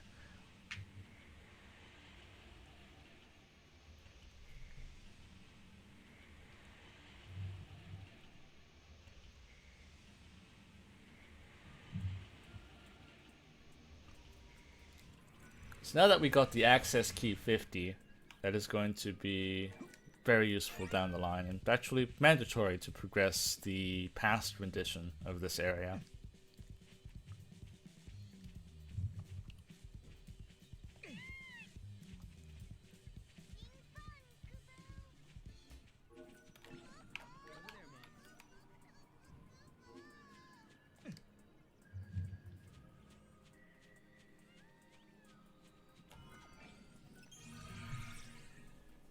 So this artifact also transformed when we opened the gate with it, and just like the past one, it sends us to the Void Beyond for a second time. And if you thought the second time going to the Void Beyond is going to be just as thrilling and exciting as the first one was, well, you guessed correctly.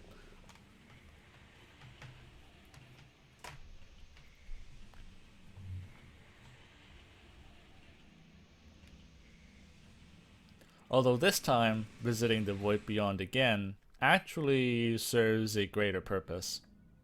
And you actually need to visit this area twice for this event to happen. We can't just get this second visit done and then expect things to work.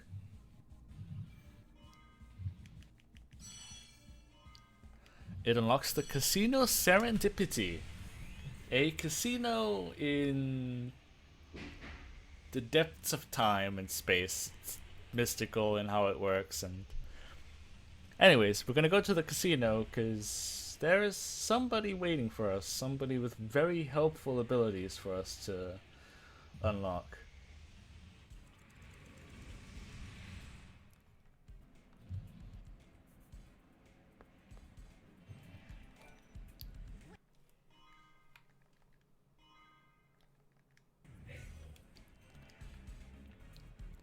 In this little here interesting looking house of cards, we find the name-giving person of this place.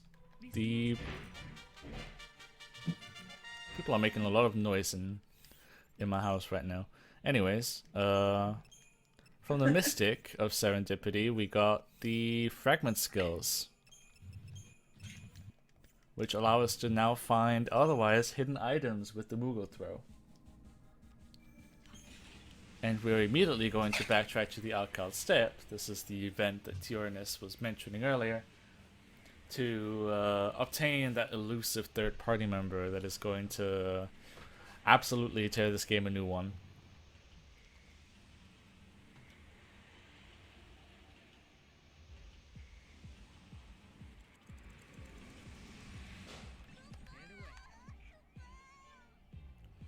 Because in this flower patch, there lies something hidden that is not a mini-flan figurine. Let's try that again. In this flower patch, there is Chichu. Chichu is a happy little seedling, and he will smile as he annihilates everything you ever loved. He's one of the strongest monsters in this game, and very nearly freely accessible.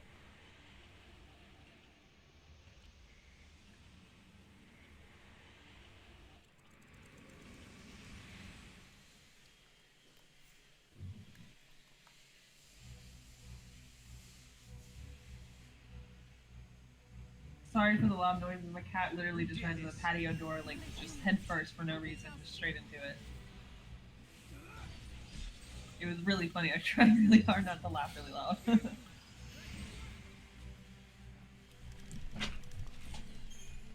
So now we are in Academia 400 AF. This area is plagued by a robotic fal'Cie. fal'Cie being kind of like godlike creatures of this universal. There are gods. That for some reason went absolutely mad and is starting to turn people into these Seath monster-like creatures. And that was kind of the premise of The first game. the last game, really. Like, that's what they were fighting against, or trying to fight to get Sarah turned back from. Sorry. Natsu, what are you doing? Cat's wreaking havoc. Yeah, Confirmed he on just literally stream. ran into the patio door for no reason. Like, I don't know what's wrong with him.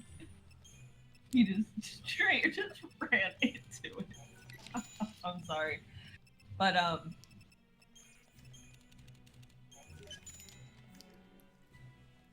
Don't in the mind me, I'm beginning just of chopping. 13, you find out that Taking up position in front of the wall. the fal'Cie have turned Sarah into a Seth, and you basically spend like the entire game trying to free her, and then the game kind of does like this whole 360 thing, and you're just like, what?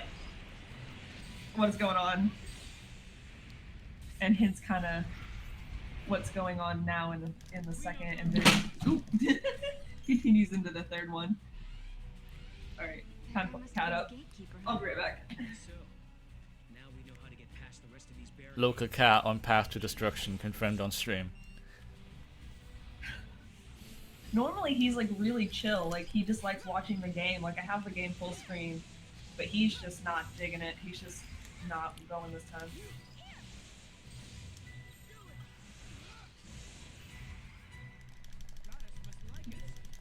And I've pulled a zoning in that I've caught this enemy here, the gatekeeper. Fencer only exists 2 or 3 times in this area, has a very low catch rate, and a friend of mine called Zoning 1138, one of the original speedrunners of this game in Final Fantasy 13, while casually playing this game, took forever for him to get his hands on a Fencer. Like, we're talking literal hours here. Meanwhile, I just very nonchalantly caught him like it was nothing. So I pulled a zoning right there.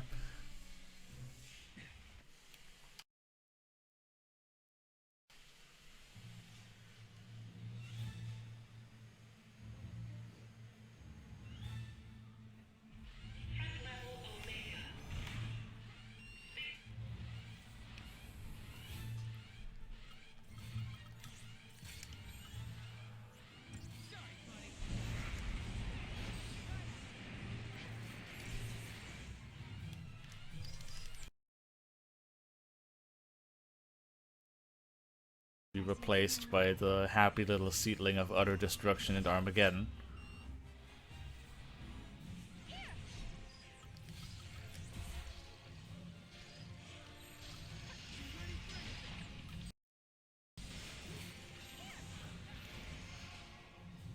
I'm not good at holding back.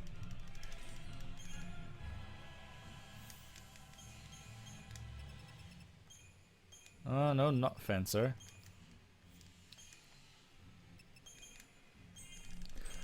Alright, let's see whether or not we got lucky or not, or whether or not Miniflan has to jump in to save the day. And we got 16 materials, which means we are indeed lucky.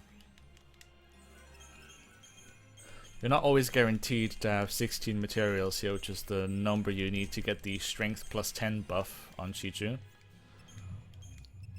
And now we're going to just ruthlessly feed our ally Necton into Chi-Chu to boost his magic power, which is a principle called infusion. By infusing monsters into others, you can impart their passive traits and some of their skills into the monster that you're infusing them into. Fortunately, I got timed out there, although I'm literally a second away from entering a cutscene, but this encounter shouldn't take too long to defeat. We don't go down easy. Not too long, as in 6 seconds. Caius, we gotta catch him and make him talk.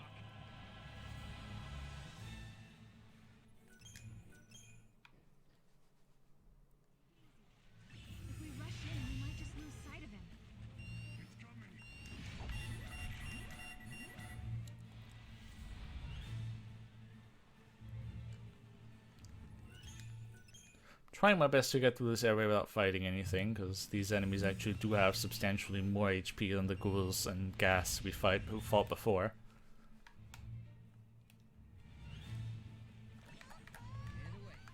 We've never really explained this, but we've also gained, in Sunless Waterscape that is, we gained the ability to throw Mog at items, which allows us to just toss him at them and then just be on our merry way ourselves.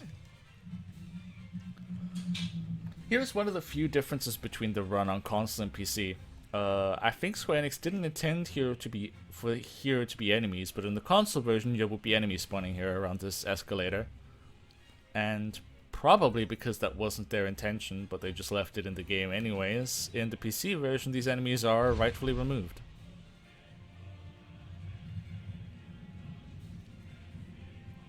Which saves a bit of time because it's 2 encounters that you essentially never get away from, so that's essentially a free minute right there between PC and console. That's the only really major difference there is. Where are you going, Caius?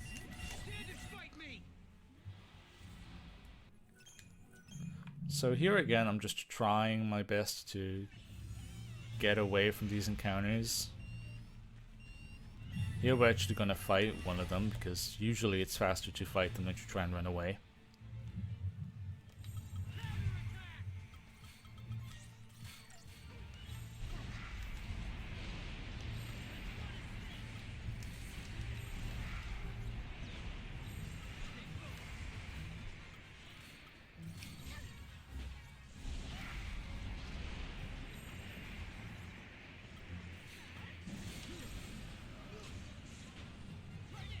Fortunately, these enemies aren't really cooperating very much and spreading very far apart from each other. But as long as the encounter is like 30 seconds-ish, it's around about the same time than trying to crox out. We'll just run into another trap. I'm willing to take that risk.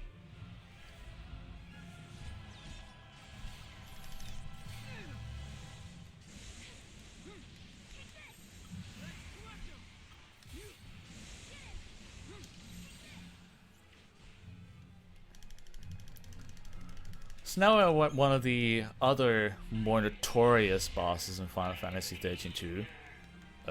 After 2 little introduction fights, we're going to be introduced to Zenobia. Closer to the gate. And Zenobia is one of the bosses where the whole premise of interrupting enemy attacks becomes very important.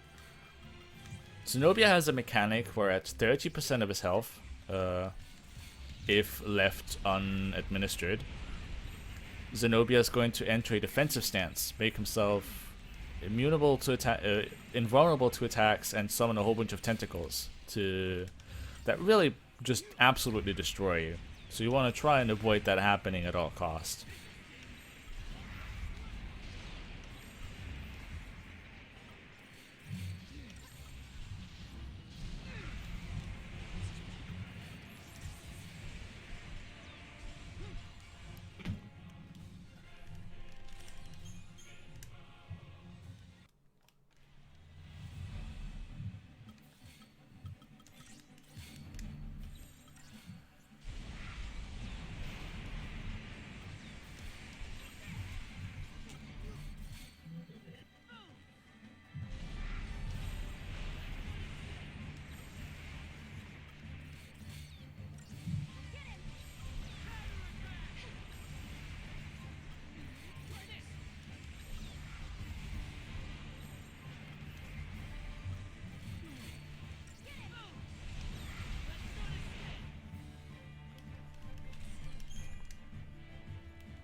So here I guess I kind of want to concentrate a little bit on proper timing.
Here comes the crucial moment.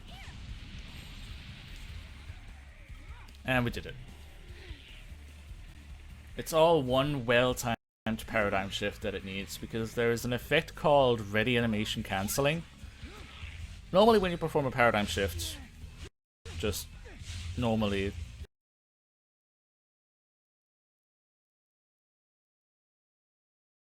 start attacking. However, if you paradigm shift into an ATB refresh just as the animation for their last attack finishes, they will immediately start attacking again. And that's a phenomenon called ready animation cancelling, which is key here to make sure that Zenobia gets interrupted so that she doesn't go into defensive stance.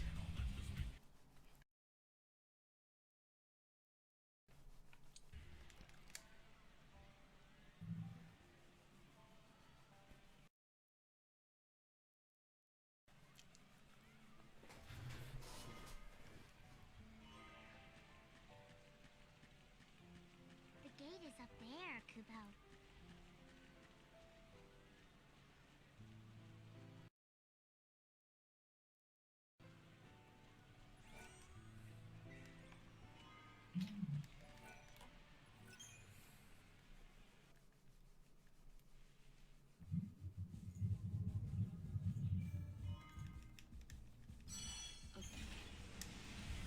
So now we get to visit this past rendition of Augusta Tower that I mentioned previously.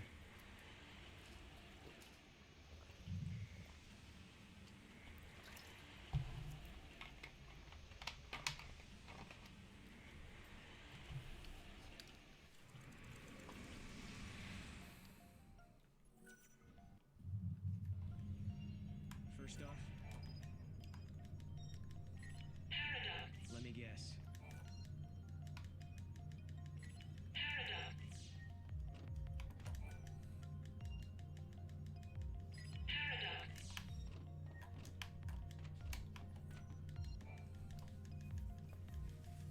Thank you. Welcome.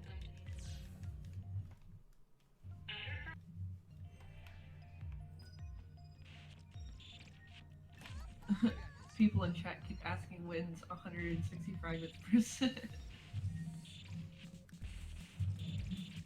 I was actually debating to work on 160 fragments sometime down the line, although I'm not entirely sure when I'll get around to do it.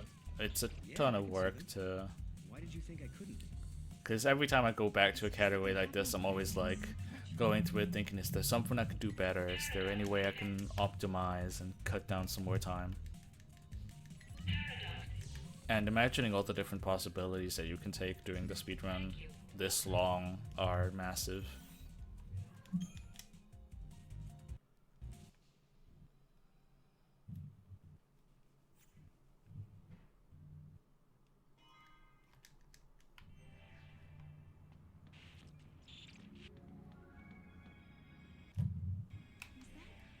That was Caius, right? So he is here. But is he the real Caius? We have to be careful. This could be a trap. You got this.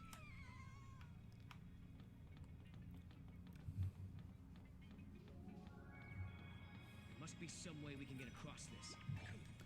And here is where the access key 50 that we got in the future rendition of Augusta Tower comes to play, because the access key 50 is needed to operate this terminal, which will unlock the way for us to move on. Melissa, but it can't be her. Let's find out for sure.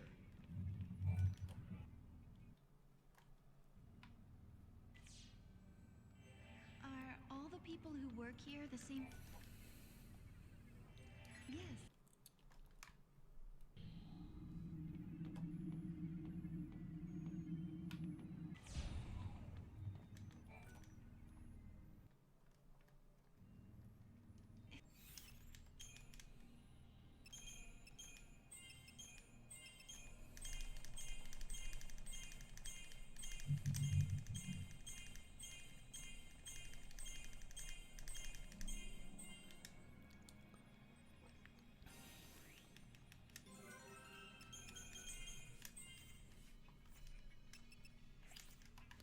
So here we leveled up only Sarah, and these are actually going to be the final level up she's going to get for the entirety of the game. We're studying contradictions. With the freedom to make We'll leave her mistakes and we'll purposely underleveled for a purpose that we'll explain down the line.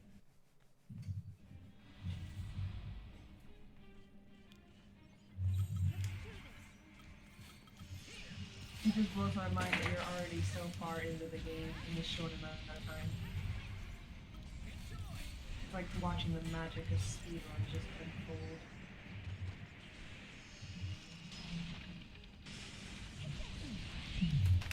I was hoping I'd have better commentary, but I'm just spending this whole run in awe of what's going on. You got this. So here is where this half of a party member-ish comes to play. It's not really required, but very helpful. You want to catch either an Orion or a Dragoon in this dungeon while we're, well, in this area while we're climbing it. Dragoons and Orions are unfortunately only a 10% drop, but you can fight plenty of them because this area is probably the most prominent area in the speedrun where you're going to run into aggressive encounters that you won't be able to get away from. The corridors in this area are very tight, and as such, escape is almost never really an option.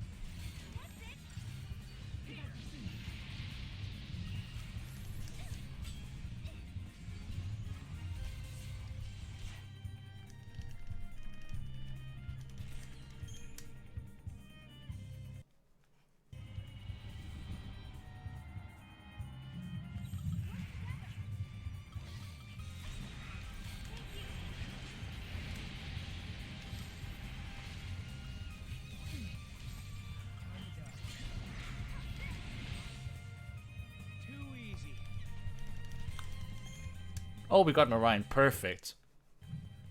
That is amazing luck. Getting an encounter, getting an Orion while climbing this here segment. I've actually not had an Orion in an actual speedrun in 5 months.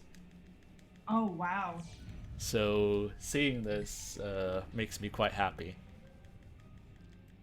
The reason why we want to catch either an Orion or a Dragoon is because they have the passive trait Adrenaline, which increases a monster's, or party member for that matters, attack power by 30% if their HP is in green. So from full to 70%, I believe.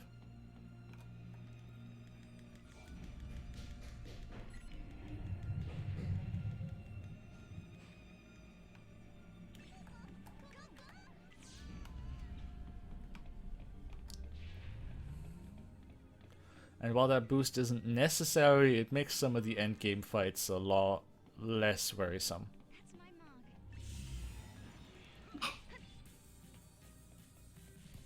mug. I'm assuming the cat is on Mission Armageddon again? No, my roommate just opened his door. Oh, okay. Because I have a stream set up in the living room so I don't disturb my boyfriend when he's sleeping. Because I'm an insomniac and he's not. He sleeps like a normal person. The old cocoon fell from the sky because the Fal'Cie. Dude, if we had $1 donated for every time someone said this has never happened before during our marathons, we'd probably have like hundreds of dollars.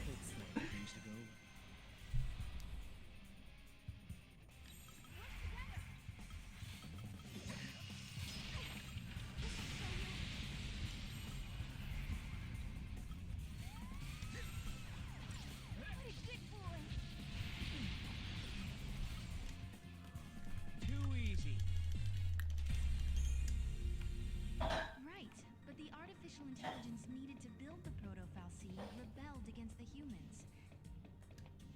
That's when everything went wrong.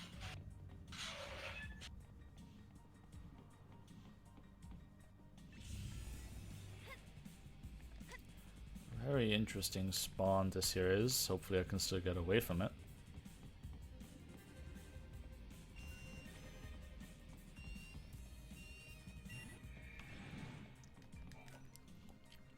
Now only one aggressive encounter, that's not bad at all.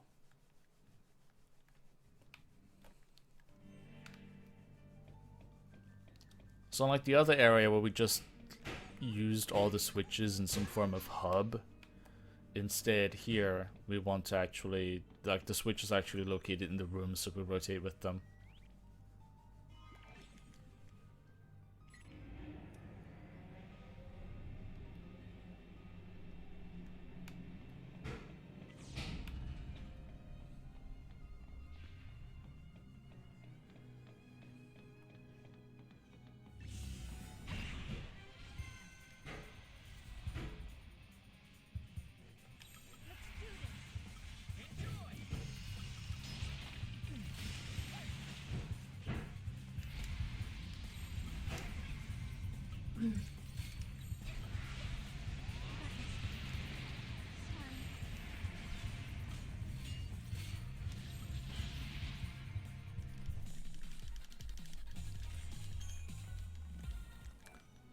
So here we had our first introduction to Dragoons. Dragoons are much like our party, actually. They're glass cannon enemies that have not much HP but deal a lot of damage.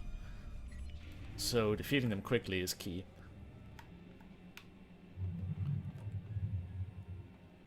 Thankfully, just like Orions, they're also weak to fire. So Fire Faraga column buffers do amazing work on them.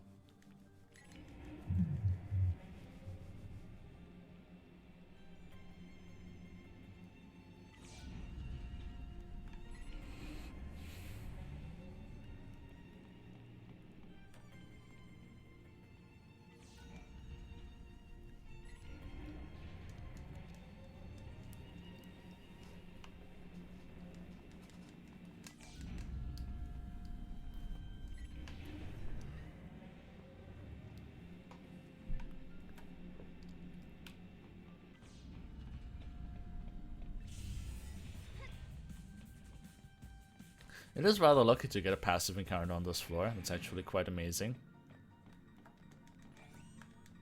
Seem to be having some pretty good marathon luck, so hey, it works. Comparatively for this run, definitely.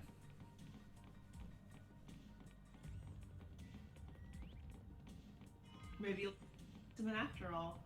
Cass.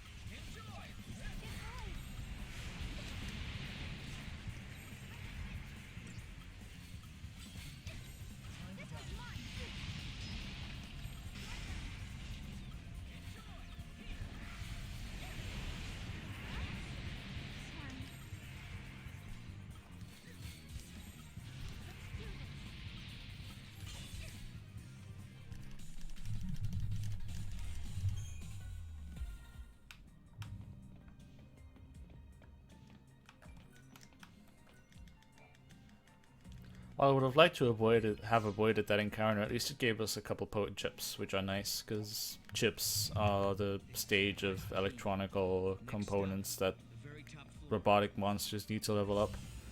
Or well, Orion here in particular.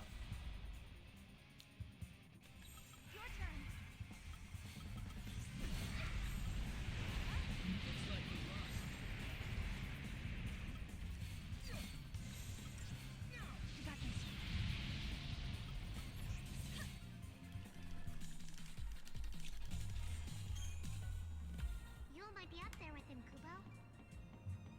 You might be right. Why would the Cirrus come here?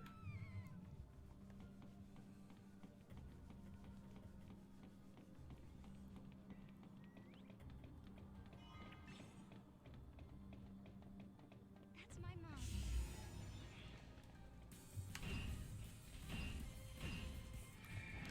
Luckily, those Dragoons all got stuck on attacking Null, so I could get away there easy.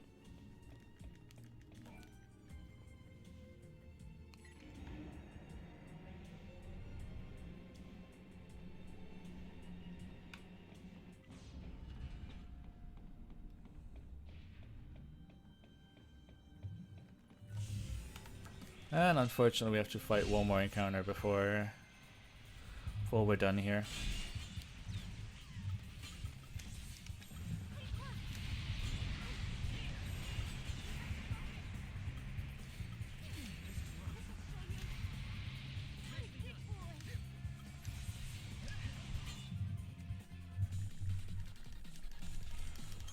Here comes the moment of truth. Do we have enough to not needing to use any power chips? That is more than plenty.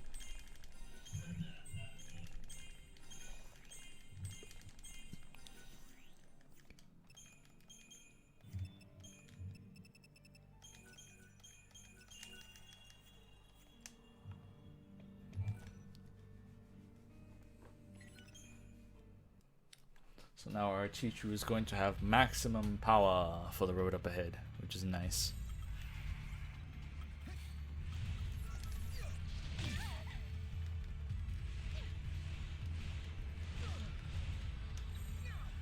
That is very unfortunate that just happened.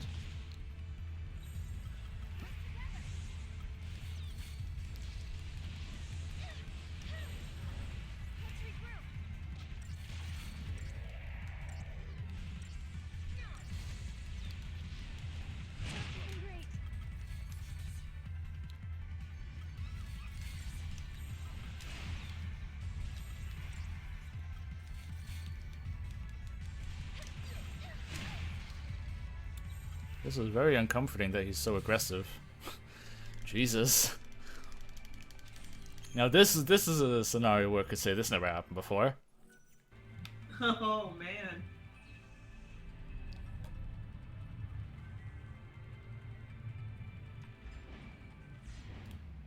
This must be the heart of the system. I know it's a machine, but it seems like it's almost breathing. If what Alyssa was telling us is true, Yule and Caius should be up here as well. But are they with us or against us?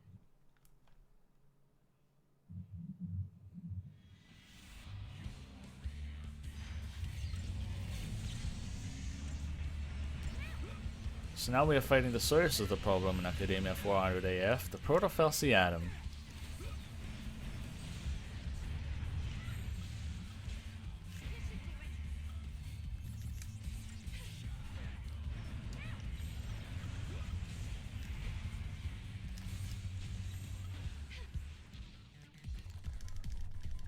You'd think it's over, but it's not quite that easy. He has multiple forms.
We never overlevel during runs. In fact, there's actually a whole bunch of experience that we're going to get towards the end of the game that we don't even spend.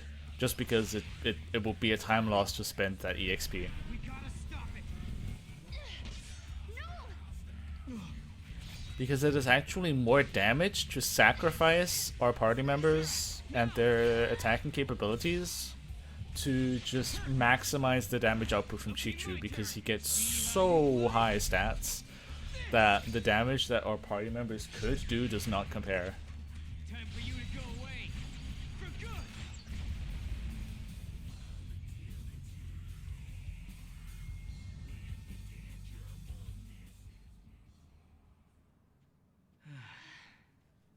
Thanks to Mog, huh?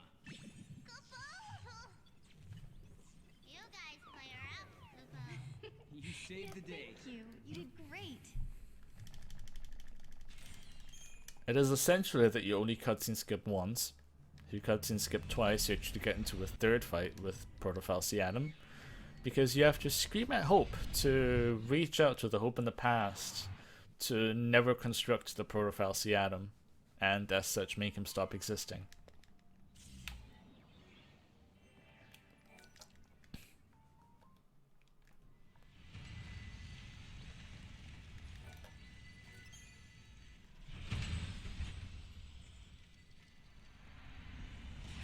So now that we've fixed the problem that plagued Academia of 400 AF, it is only logical that instead we unlock the alternate dimension of, well, alternate version of Academia of 400 AF in Academia 4XX AF. But before we go there, we're going to have to do some more backtracking for more Graviton cores.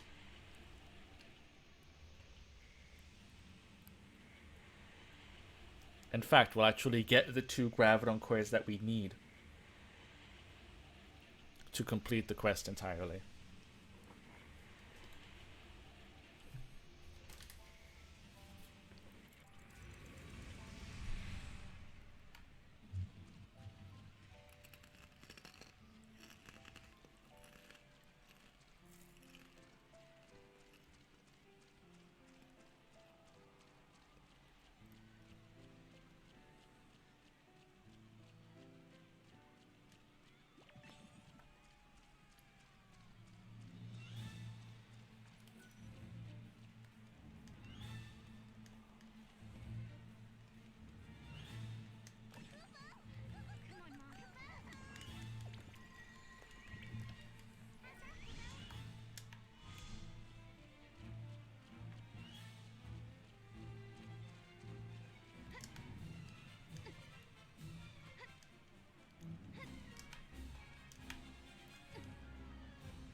Unfortunately, it doesn't quite look like we'll able... Okay, we'll definitely won't be able to sneak past these enemies. One of them just decided to appear down here instead.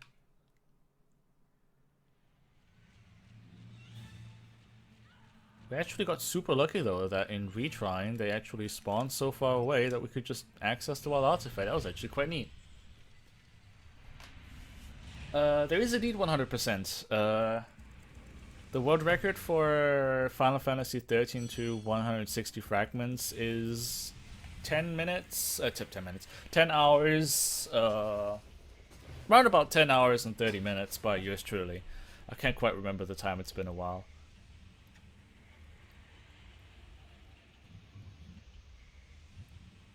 If you go to the speedrun.com page for Final Fantasy XIII-2, you'll be able to find all the times listed there.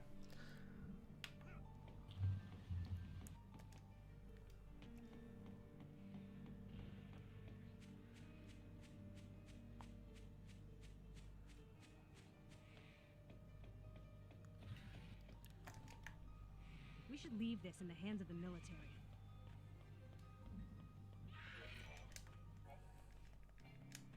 Boom, found it.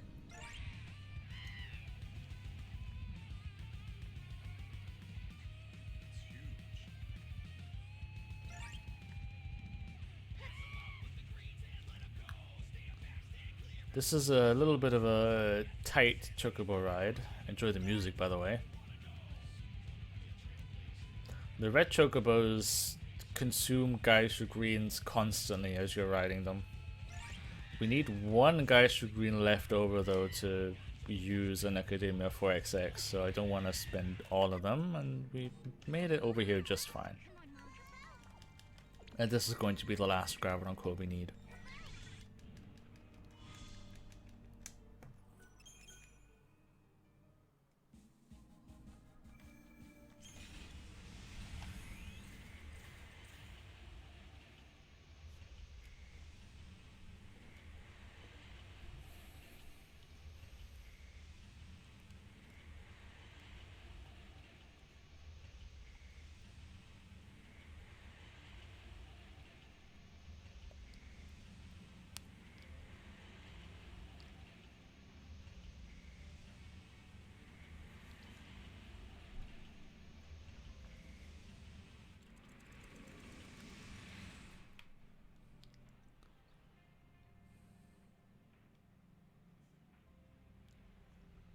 So now the Proto-Falciatum never existed in this universe, and everybody's living happy, normal lives. I sort of have an idea of what happened, but I can't really explain. And here is where we will finally use the Graviton cores to complete a side quest that we need to do in order to progress the story.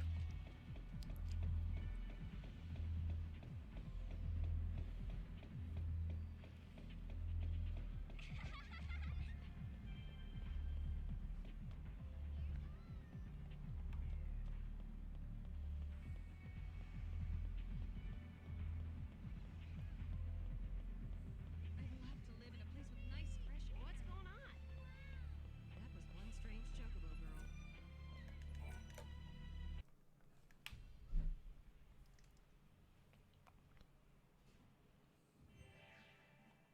Where should I live once I retire? Hi there. Right. I get it.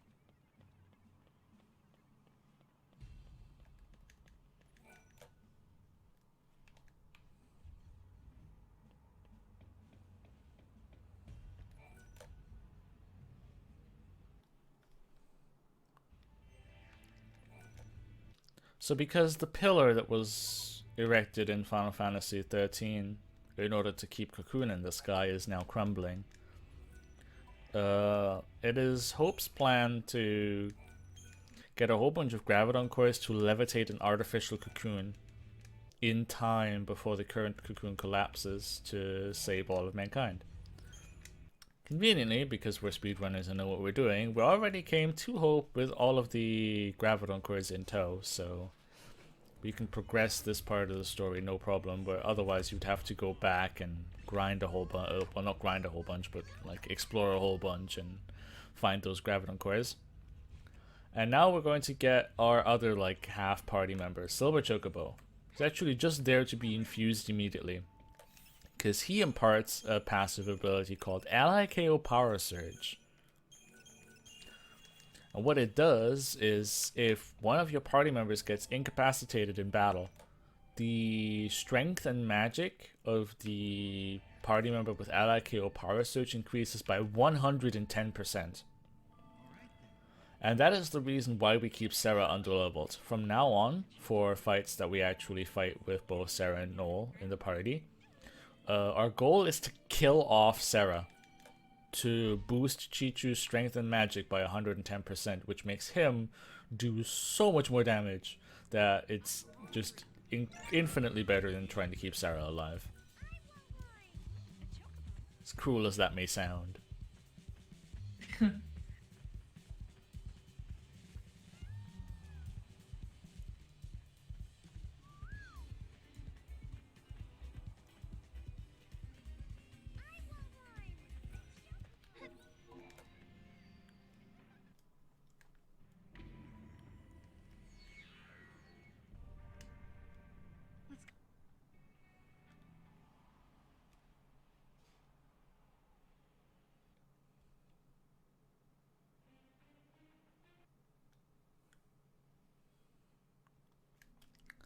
So now we'll actually enter the Void Beyond, and this time with an actual objective. This time it's not just going to be enter and leave.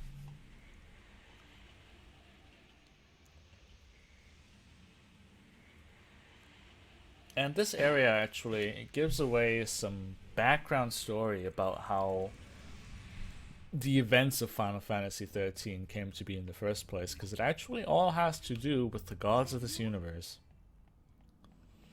At the beginning of time, there was Mwyn. Mwyn was the supreme goddess,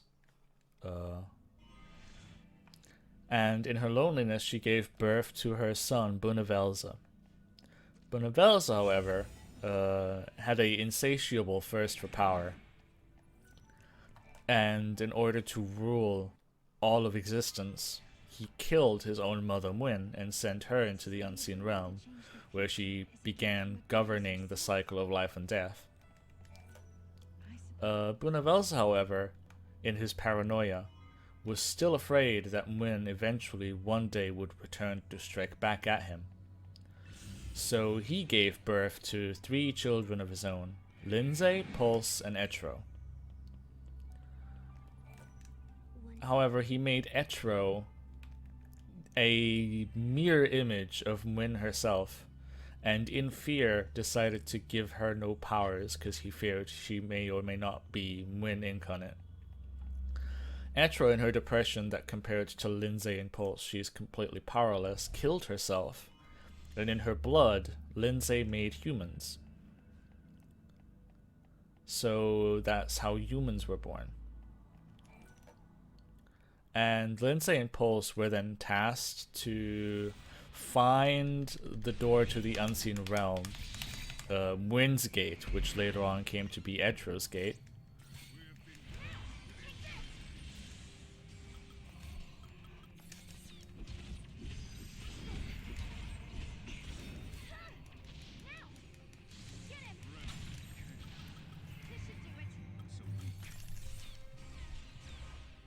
Okay, this boss fight's over, I can actually continue.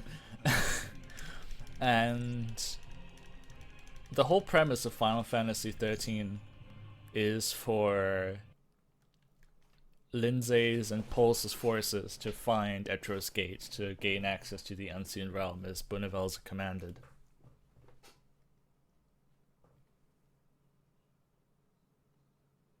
And you can actually see the Etro's gate appear after you defeat the final boss of Final Fantasy XIII.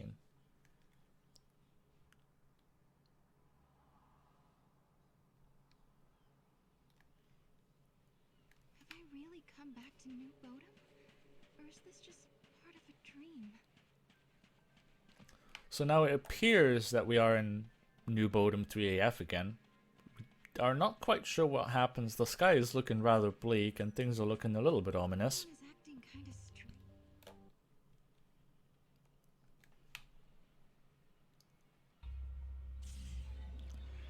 And upon finding a very familiar character at the end of the bridge, we kind of realize that Am I the only one here? we are trapped in a dream world instead. Lightning is going to, or well, if we could actually see it, would tempt us to just end our quest here, which would result in one of the paradox endings of this game. But being the intrepid little speedrunners that we are, we don't fall for the fake copies tricks and proceed on. Somebody is helping me, but no one's here.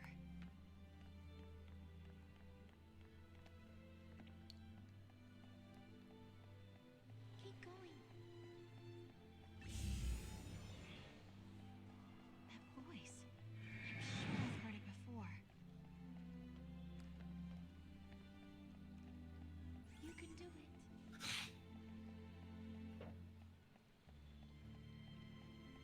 I don't see anyone, but I'm not alone.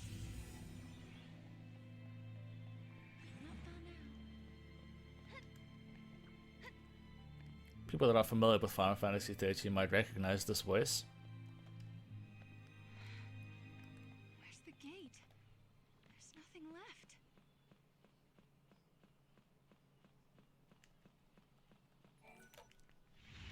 Because we suddenly find Herba Dia Vanille at the end of this paradox.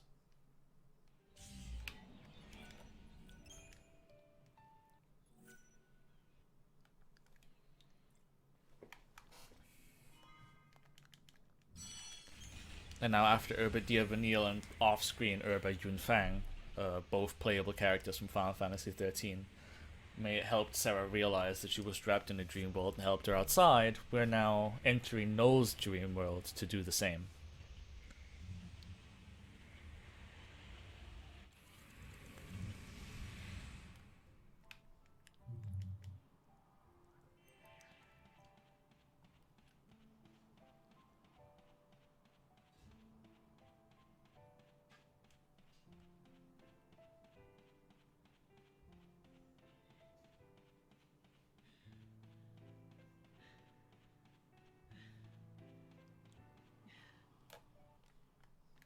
This place. It must be Noel's dream world.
And now after I let this somber music piece play out a little bit, we have our next encounter with Caius Ballad. This time he fights against Noel alone, and I'm just gonna wish him the best right here.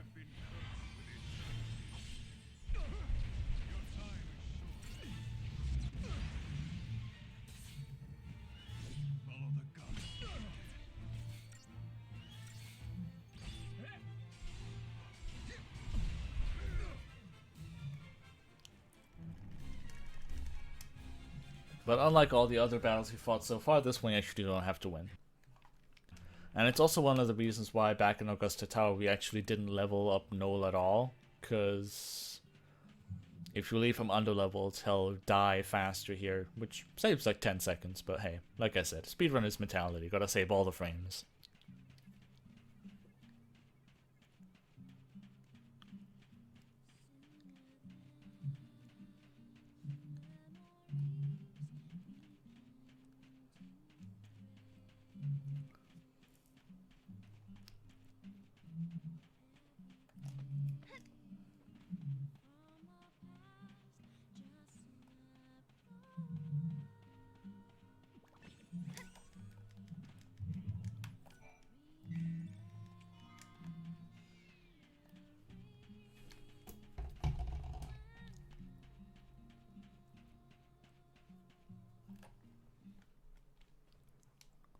I thought.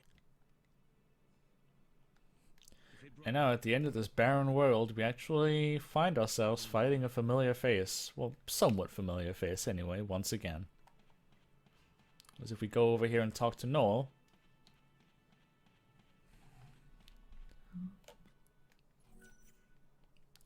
we find ourselves locked in combat with Gogmagog from the beginning of the game once again. It's like, dun dun dun, he's back. And with a vengeance. Oh yeah, he's not happy.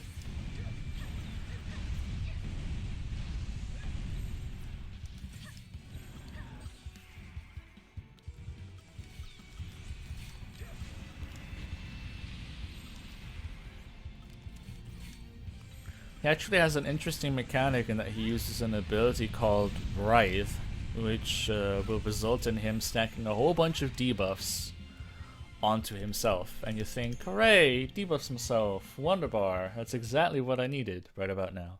Except that once his debuff counter reaches 6, he'll use an ability called Hellish Breath, which transforms the debuffs that he has onto your entire party. So, of course, we needed to defeat him before that happens. I accidentally actually debuffed him with D-Protect when I didn't mean to. I, for some reason, thought that auto battle would select D-Shell first, although I know it doesn't, because our party's strength is now higher than our party's magic. But, thankfully, he still used Rive little enough to not make that be a problem. We're actually kind of lucky there. He was actually decently close to killing off our party if Rife didn't conveniently inflict Defaith, which lowers his magic power, because he after that started spamming the crap out of Crimson Flames, which is a very hard-hitting magic attack, but thanks to Defaith, it hit for kittens. It does happen, though, if he doesn't debuff himself before attacking, that Crimson Flames and what's the other attack they use? Multi-Magic hits so hard that you can actually die if he opts to play very aggressive, and there's nothing you can do about it, really. But it happens very rarely, thankfully. Come on, Noel. You're not just the future boy anymore. You're a part of the Magic period as well now.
I have to say I quite like the music places, the music pieces that play in this area.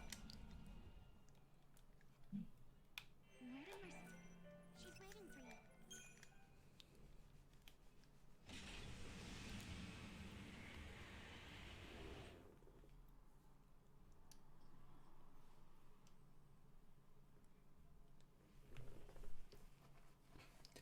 So now we're entering the rather desolate looking rendition of a very familiar place. This is New Bodom, where adventure began, but 700 years down the line, near the end of the world. This is your village, but the time period. This is far into the future, after mankind is gone. This can't be the fate the world is moving towards. And behind this little paradox, we would otherwise find a familiar face if cutscene skips weren't a thing.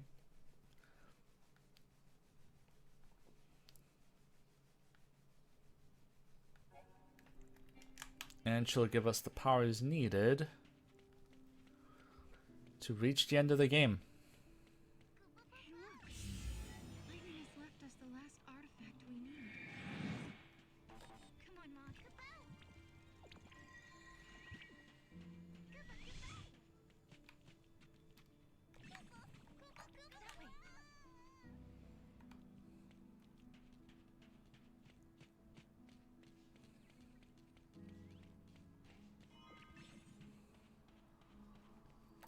Lightning can't remain beyond the boundaries of Valhalla for long, Kubo. But still, I was finally able to talk with her.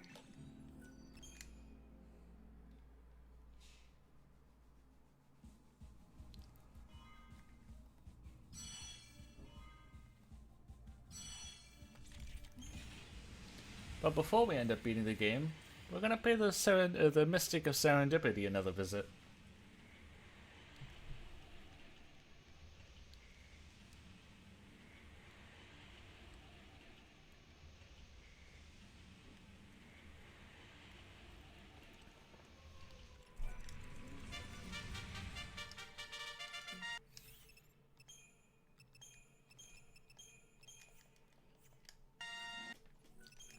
Because among other fragment skills, we get the anti-gravity jump, which is very useful in this area. You'll see why in a moment.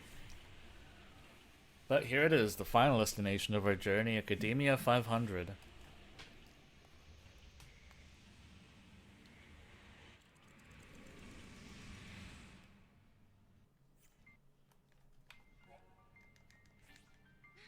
What's going on? Bursts of chaos are warping reality, Kubo. This energy is leaking in from Valhalla. We have to stop Caius fast.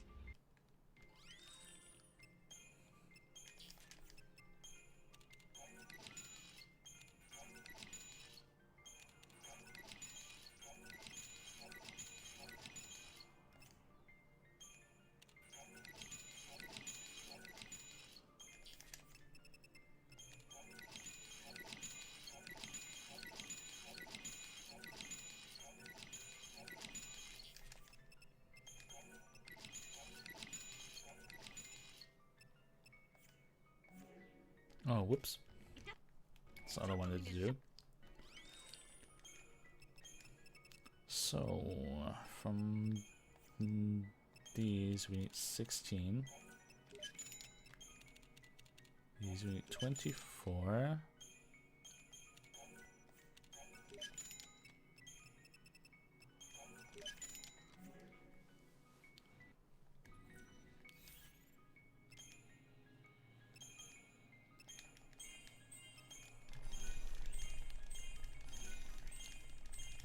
So now we're actually going to catch up Nolan. The EXP's been missing out for a while.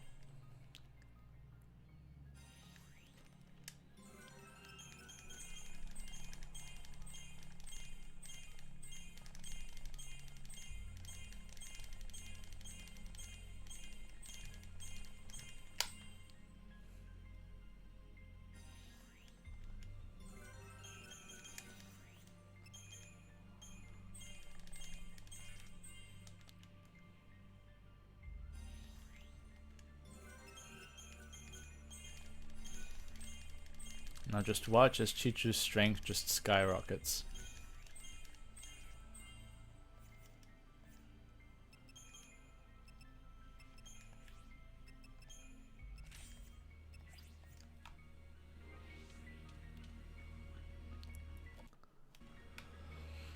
that's all the preparations we needed done. So as you can see, there's a whole bunch of platforming going on in this area. Little, almost like Tetris block shaped platforms that keep twisting and turning all over the place. And the anti-gravity jump, slowing us down on our descent when we jump up, is very helpful when trespassing this area. Not quite needed. The rendition of the speedrun where you do this without getting any monsters doesn't bother going to Serendipity a second time, so we actually do this whole puzzle without anti-grav jump. But it's a lot safer to do it this way. And at any percent you need to get the shop discount. Now here is one of the other very significant pieces of the speedrun. We need to get lucky here fighting this boss.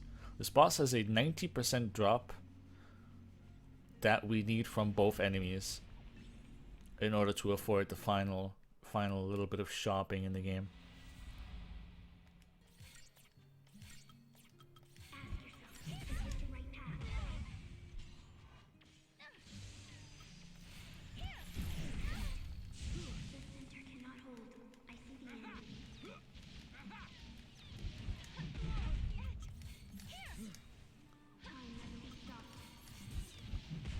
Fortunately, Sarah's getting absolutely shreked by this boss. Jesus.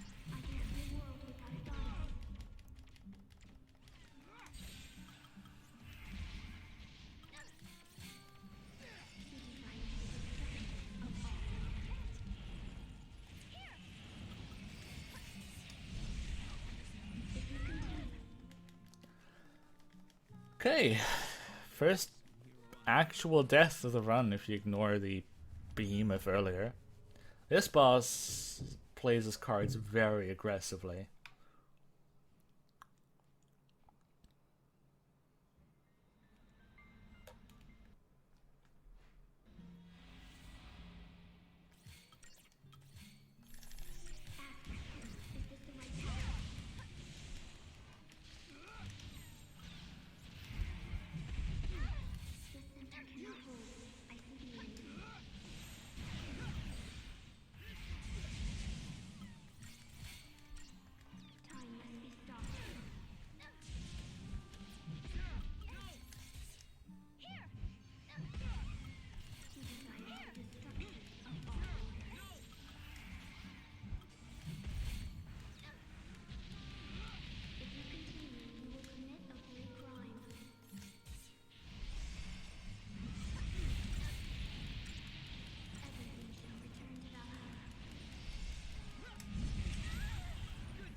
This is definitely not very good.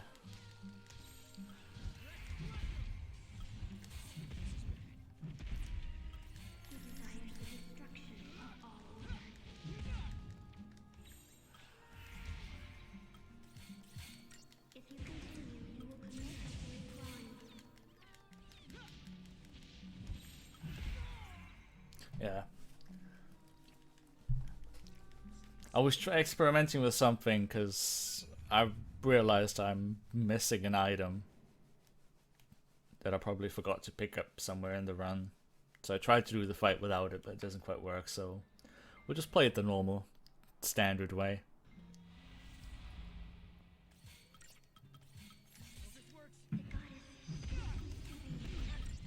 What an evil giraffe.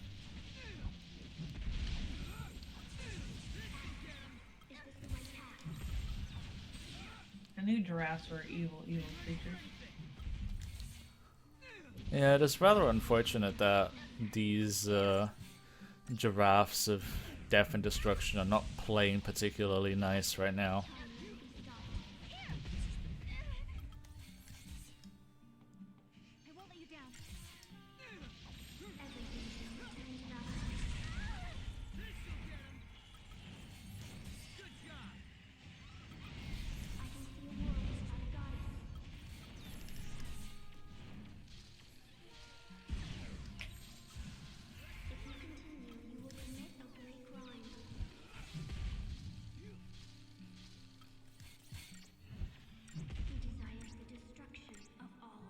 This time we're looking better though.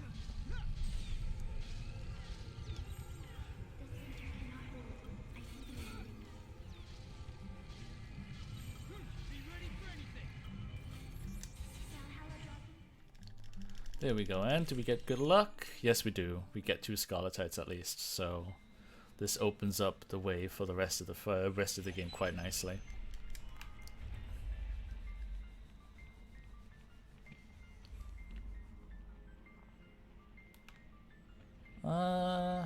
I forgot. We actually do have to flip the switch here.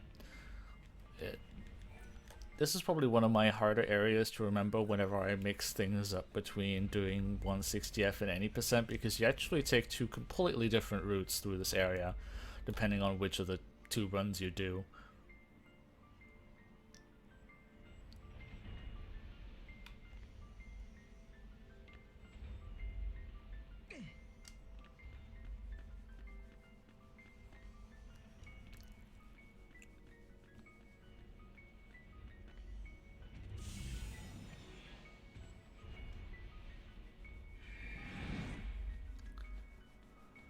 Oh, it's nothing major. I'm just missing a Libra scope, so I'm going to be missing intel on the final boss, which shouldn't be too big of a problem.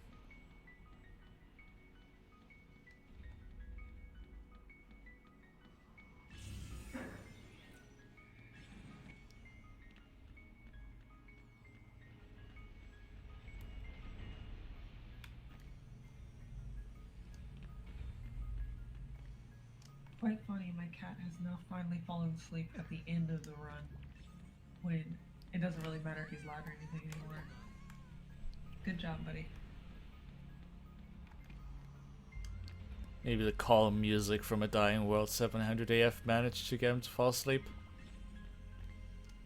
Something like that.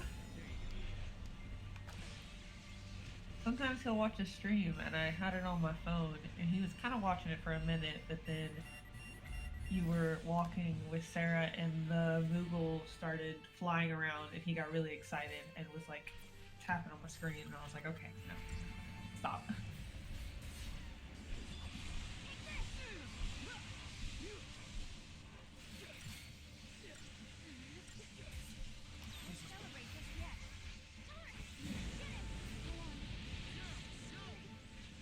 Come on.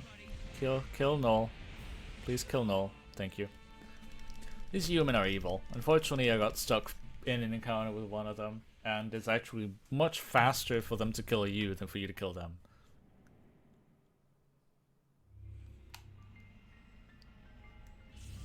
Oh wow, that's...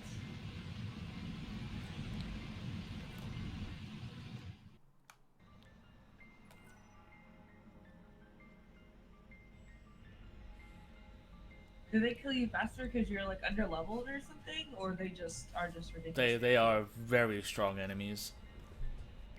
Okay.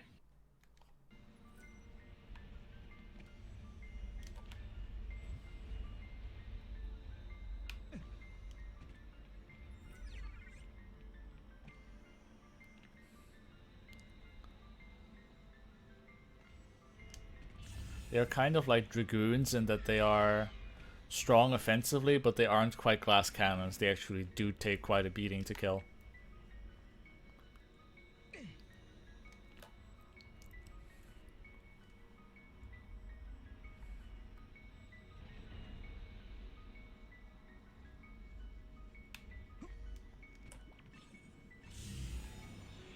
That's unfortunate.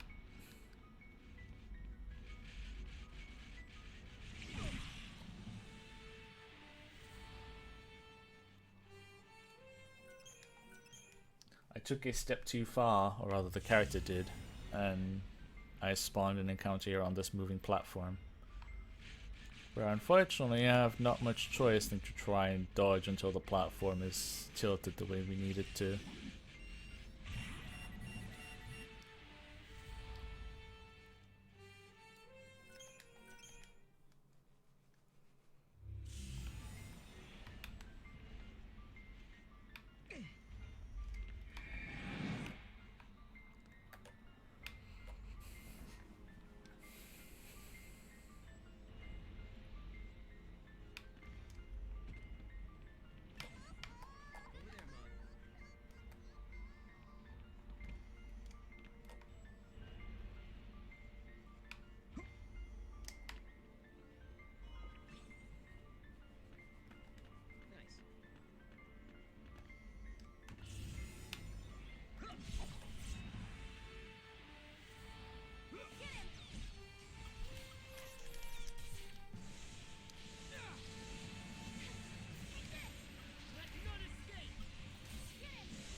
Oh hey, we even got a Magistral Crest from the Upkalu, which is a very rare drop.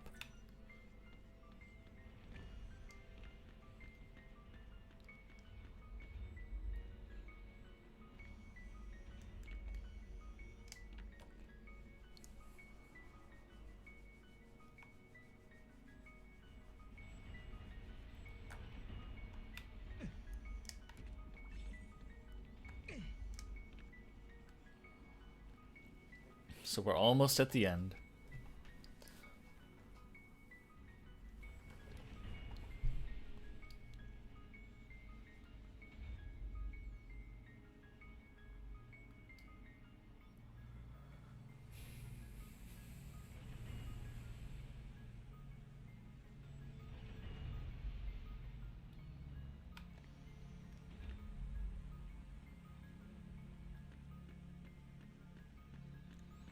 Unfortunately, it seems that those two deaths against Paco's twins are going to push us just over the estimate, but especially with all the extra power that we're going to be able to build into Chichu, the final bosses should pose a little problem.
And now with all the preparations done, there's nothing left to do and face the final boss.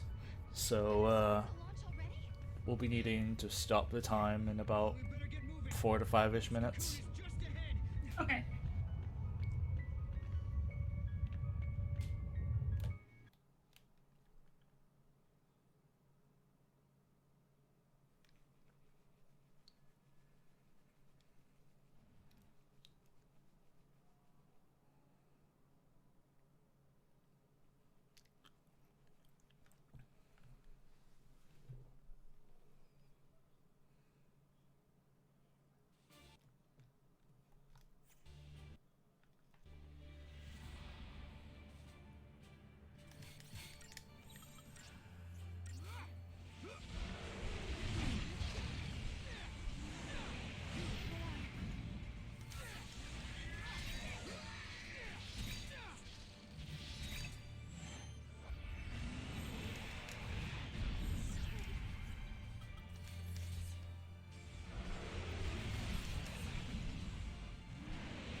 That is the first out of 4 fights done. Nice.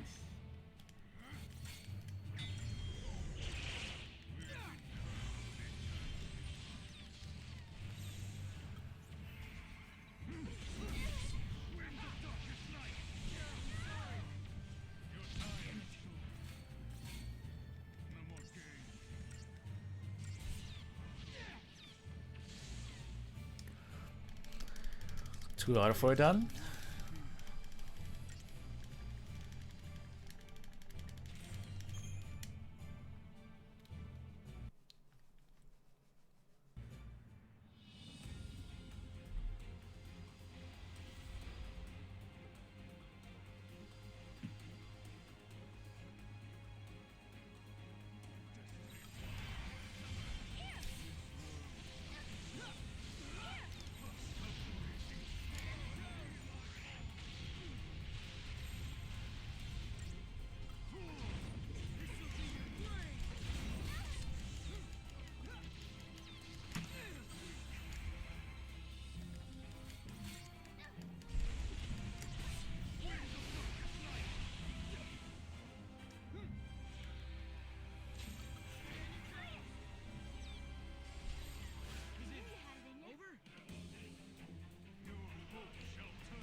And that's 3 out of 4.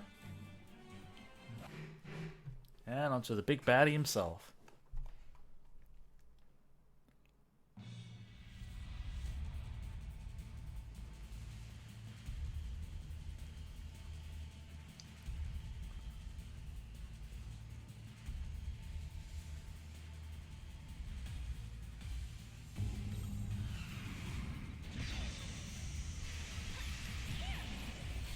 Okay. No, you're good. I just wanted to make sure because I was freaking out for like a second. Really.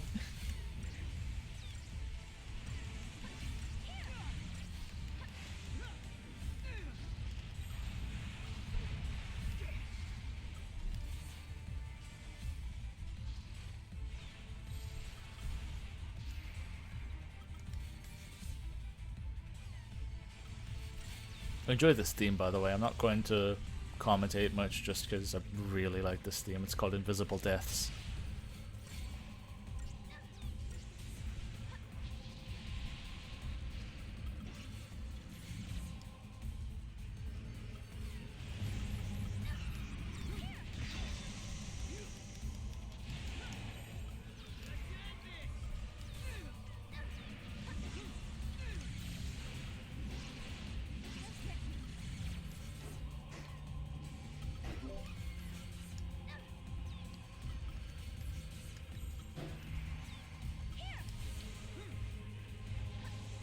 Oh man, like, it's just so clutch.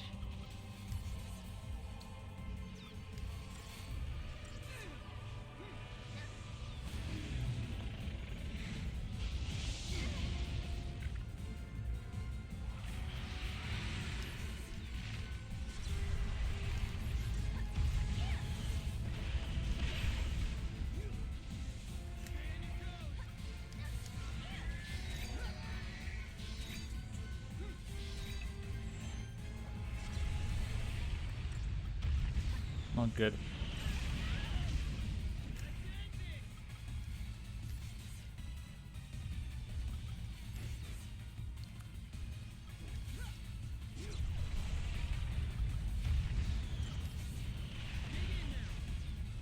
Fortunately, the game decided to eat my inputs at the worst possible moment.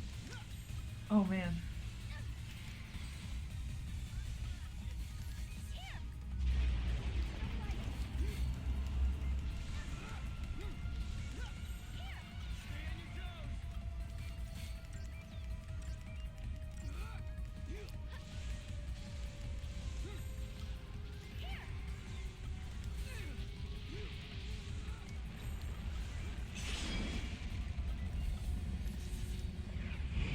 I'm watching all this stuff fly on the screen and I'm just like, I'm at a loss for like commentary right now.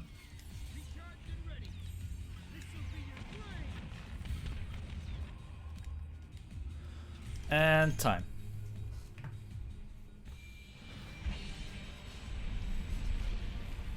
Oh man. That was... I needed to wing the final boss a little bit there, because Sarah was actually not meant to die there when I changed leader. I was actually meant to throw a potion to keep her alive, but she died prematurely, so I had to raise her, then get Deep Protect on, and then I fell behind a little bit, but we managed to recover.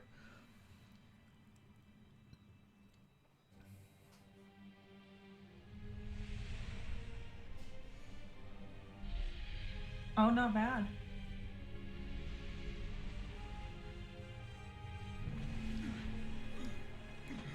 Yeah, it's 2:54:09. Not bad.